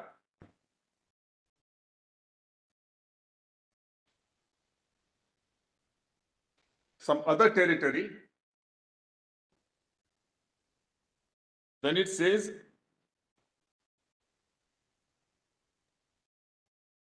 I'm sorry, Article 2, my lord. Two, not Two, yes. two. I'm sorry, my lord. It's Article 2. Parliament may by law.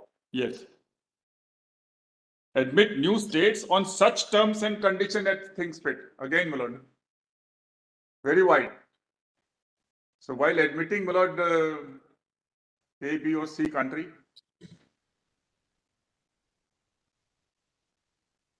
let's say, my lord, some bordering city of China, my lord.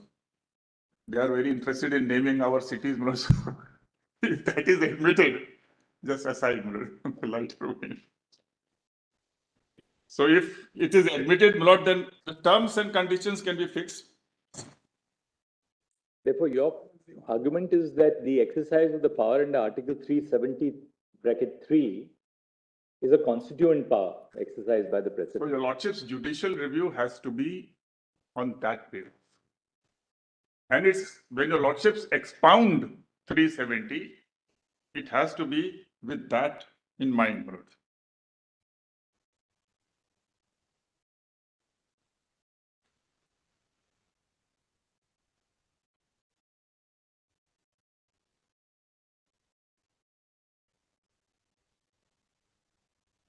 So the level of deference would be much higher than even the level of deference to an ordinary piece of Ordinary legislation. piece of legislation.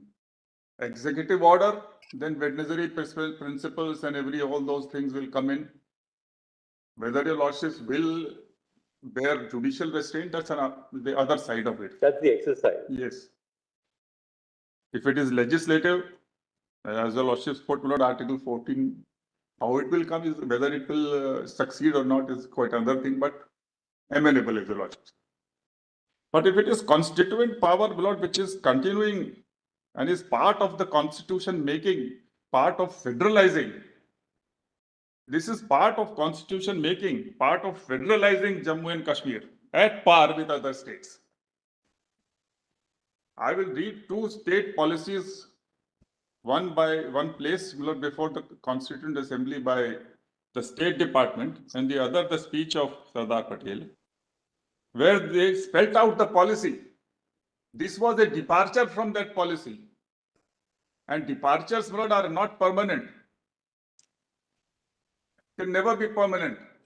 The policy is states, that is the Indian states and the British provinces under the Government of India Act should be brought at par, at equal level. That was the policy. And placed in October and November 49, just before the adoption of 370. So 370 was a departure being made because of circumstances, political pulls and pressures and so, and the circumstances which I narrated. So therefore, you have to, Lord, therefore consider this as a continuing process which was meant to be terminated, and 75 years is a pretty long time, Lord, for federalizing Jammu Kashmir at par with other states.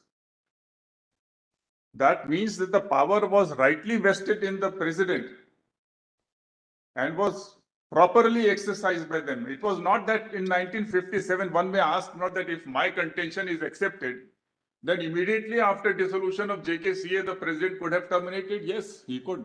It's a high political policy, brothers. It's an act of state.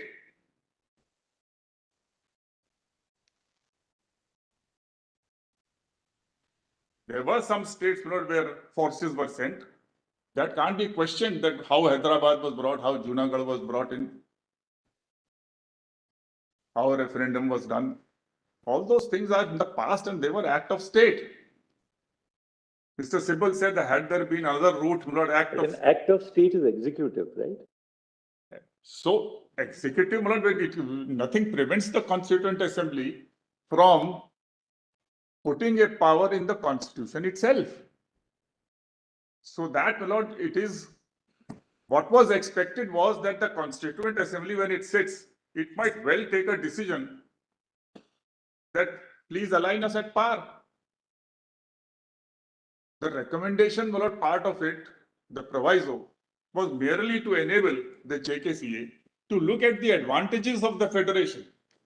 Trivedi, what was pointed out by the other side was Yes, when you frame the constitution, when you enact the constitution, then you're probably exercising constitutional power. What happens thereafter will be either in the realm of legislative power or the executive power. If we go by this. so that's not right, my lords. And that's my contention. They are not correct in that. It's not always, then 368 law is not purely legislative and executive. My lords. Now, you are equating 368 also to constitutional power. Yes, by saying that it is also a constitutional power. That way it is. Whenever you will be amending the constitution, you will be making changes in the constitution. But that exercise cannot be equated with the constitutional power for the simple reason. Constitutional power has the power to go from a scratch, from 0 point. Not necessary, my lords. A mandatory power is constituent. Yes, a mandatory power is So certainly this is there. a mandatory, my lords. You can much wider. No, the question is not that. The question is, can the mandatory power under 368 be taken to the level of constitutional power as to go? I never said that, my lords. You're not saying that. No, no, no. So what you are saying, s- therefore, they're really speaking, there's jurisprudentially, there won't be any difference. There would be, my lords. The nature of power is completely different. Lord. That has to be realized. An executive power of the president is, for example, he recommends, my lord, financial bill should be passed. That's a different kind of power. That's correct. So the president has a whole lot of role to play under the constitution. All roles are not at par. For high policy reason, this was given, my lord. No, but this proviso to 368 is because the government, my lord, of India did not want, my lord, to go through the route of 368 every now and then. So if you want to, my lord, do away with 370, go to 368, then 2/3 majority, and then you maybe somebody will say state is affected, so ratification by majority of states. So an easier, my lord, because the policy was to put at par. Therefore, my lord, it was, since the policy is given, alignment is the question. Alignment may take such time, my lord, as the circumstances permit. Nobody can predict how much time it will take. So, and this was provided here. Keep also one more aspect in mind, my lords. The framers of the constitution knew that a president of India is a continuing office. It will not lapse after any point of time. Whether it is part of basic structure or not. But even if it is not, nobody expected that the President of India office, high office in which the executive power vests, will vanish. So it was a continuing power. They also knew that Jammu Kashmir Constituent Assembly is an ephemeral institution. So they had two institutions, one permanent, one ephemeral. They are being brought into a relationship in 373 with a notwithstanding. So now not an ephemeral expiry of an ephemeral institution impacts the permanent institution of the president. That can never happen, my lords. If that were the intention, what was so difficult in 370 to add a few words that with the expiry, my lord, of the JKCA, if I may use this short JK Constituent Assembly, then, my lord, the main power will also lapse. The framers are very well aware of cessation of certain exercise of power after certain period. Be it 356, 352, ordinance making power, place in 6 months. If you don't place, it will lapse. My lords have dealt with, my lord, in Krishna Kumar Singh. Even 249. So there are so many, my lords, situations. They are aware. They are casting the languages of different provisions with this expression that it will cease for different reasons in different cases. Why is it that they are refraining here?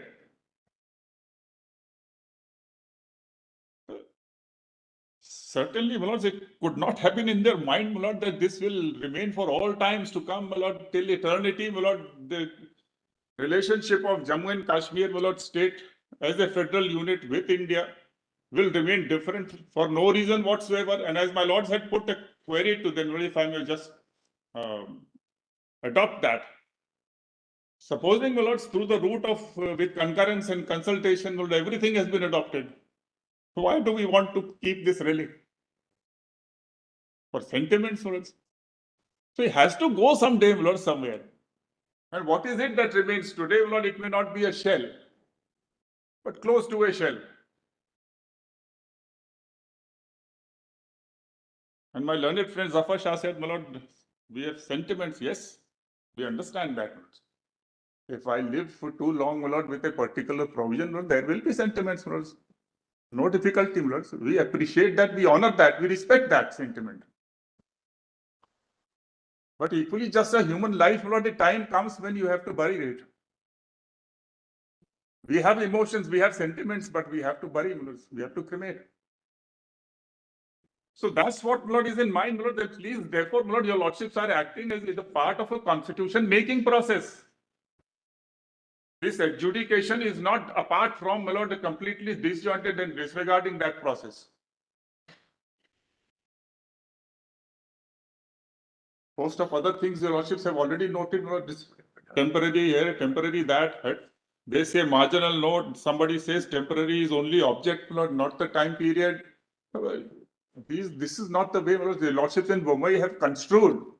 Sometimes your lordships take help of the marginal note, sometimes your lordship doesn't, my lord.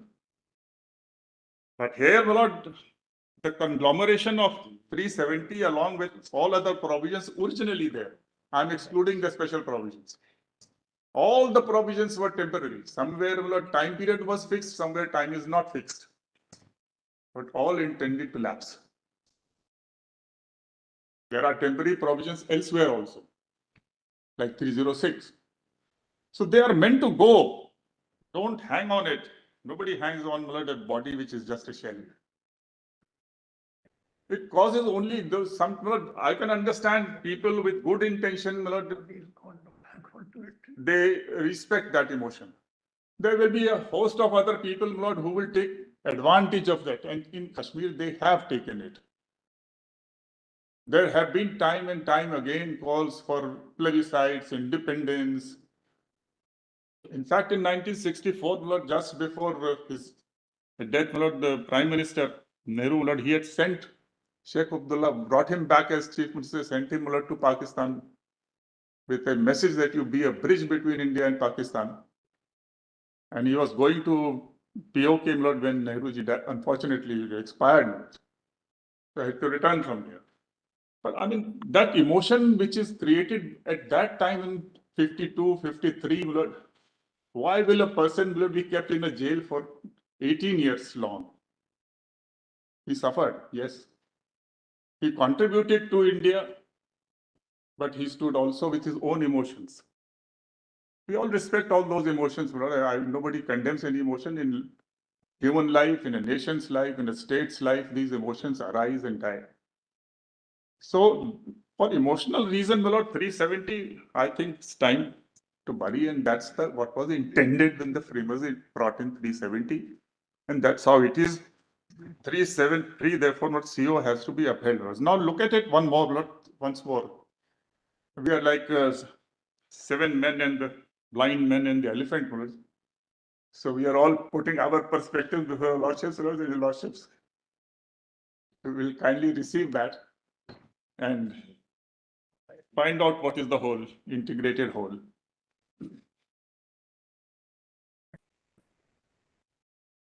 Seven this side. 7 is the smallest question. The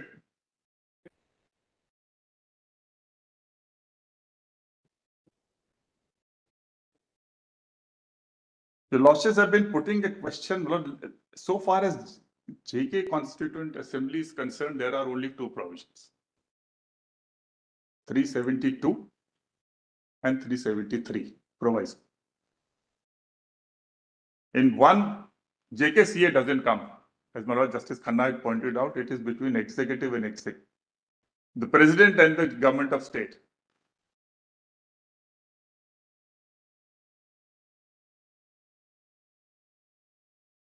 Now kindly see, why is there, my lord, a difference between the language of 2 and 3? The first point is, my lord, that the proviso refers, when it refers to Constituent Assembly, my lords, of the state, it refers to clause 2. Recommendation of the Constituent Assembly of the state referred to in clause 2 shall be necessary. Now, Sampath Prakash has very positively held, my lord, that that is dissolved, matter ends, power continues. Now, it is the same Constituent Assembly which is contemplated in the proviso, not different.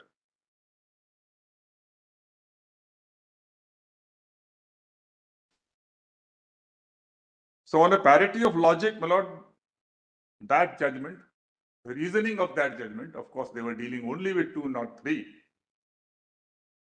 So, in that sense, it is different. But the logic on parity of law is available. And therefore, I submit, my lord, that that concludes the matter virtually.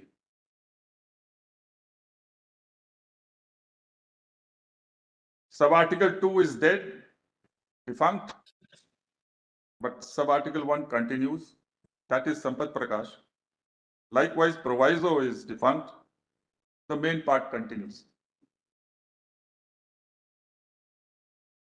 And my Lord Justice Call has, my Lord, in that Shah Faisal case, applied stare decisis.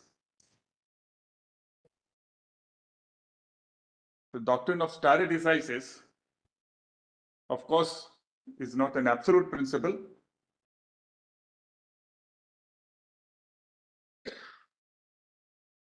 But in this case, an attempt was made.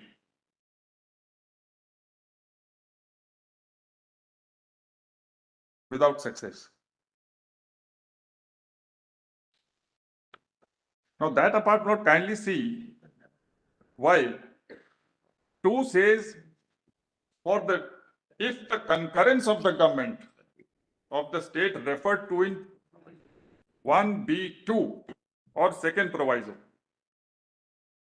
be given before the Constituent Assembly for the purpose of framing the Constitution of India is convened, it shall be placed for such decision. The word is decision here. That's right. Why it is decision there and recommendation here? Perhaps not. There is one reason which I wish to place, and if it commends to your lordship. It is decision here because, my lord, what is being considered by the assembly is the concurrence given by the government of state. Concurrence, if your lordship comes back, my lord, to the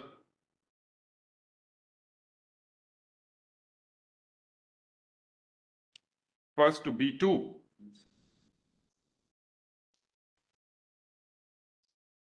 Such other matters in lists with the concurrence of the government of the state. The concurrence is of the government of the state. And the decision is to be given with regard to the concurrence. No decision is to be given with regard to the order passed by the president. The presidential order, whether it collapses because of the decision, is a question which is not arising, hypothetical question. But the decision is JKCA is a superior body to the government of the state. Therefore, the word decision has been used. When an order passed by a subordinate goes before the higher authority, then it is either a decision or an approval. The concurrence of the government of state of JK goes before the JKCA. Therefore, the expression used is decision. But when it comes to the proviso to 3, the president is not subordinate to the JKCA. He exercises the sovereign democratic power of the Republic of India,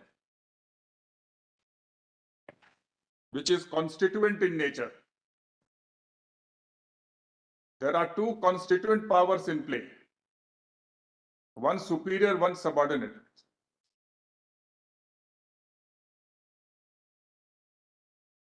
Therefore, the expression is used as a recommendation.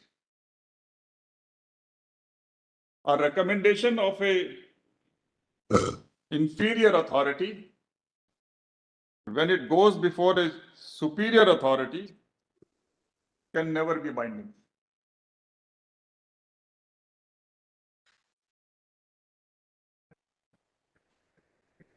That also if the body is a temporary body.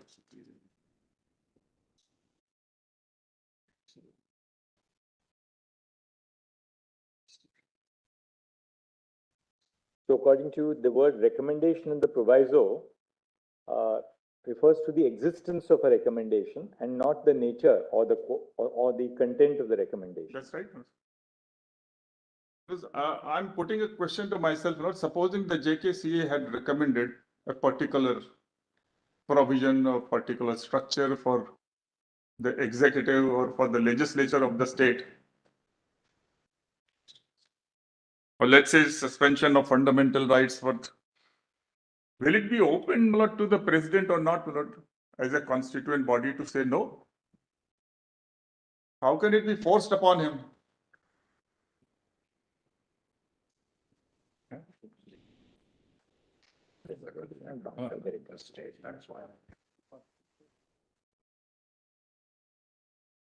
And he said you will suspend, delete part 3 for Kashmir. Hypothetical.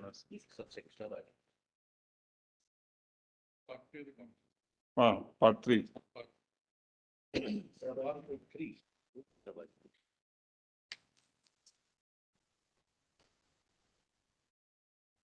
Tomorrow, for about a little while, there's a matter before Justice Call sitting in a 3-judge bench.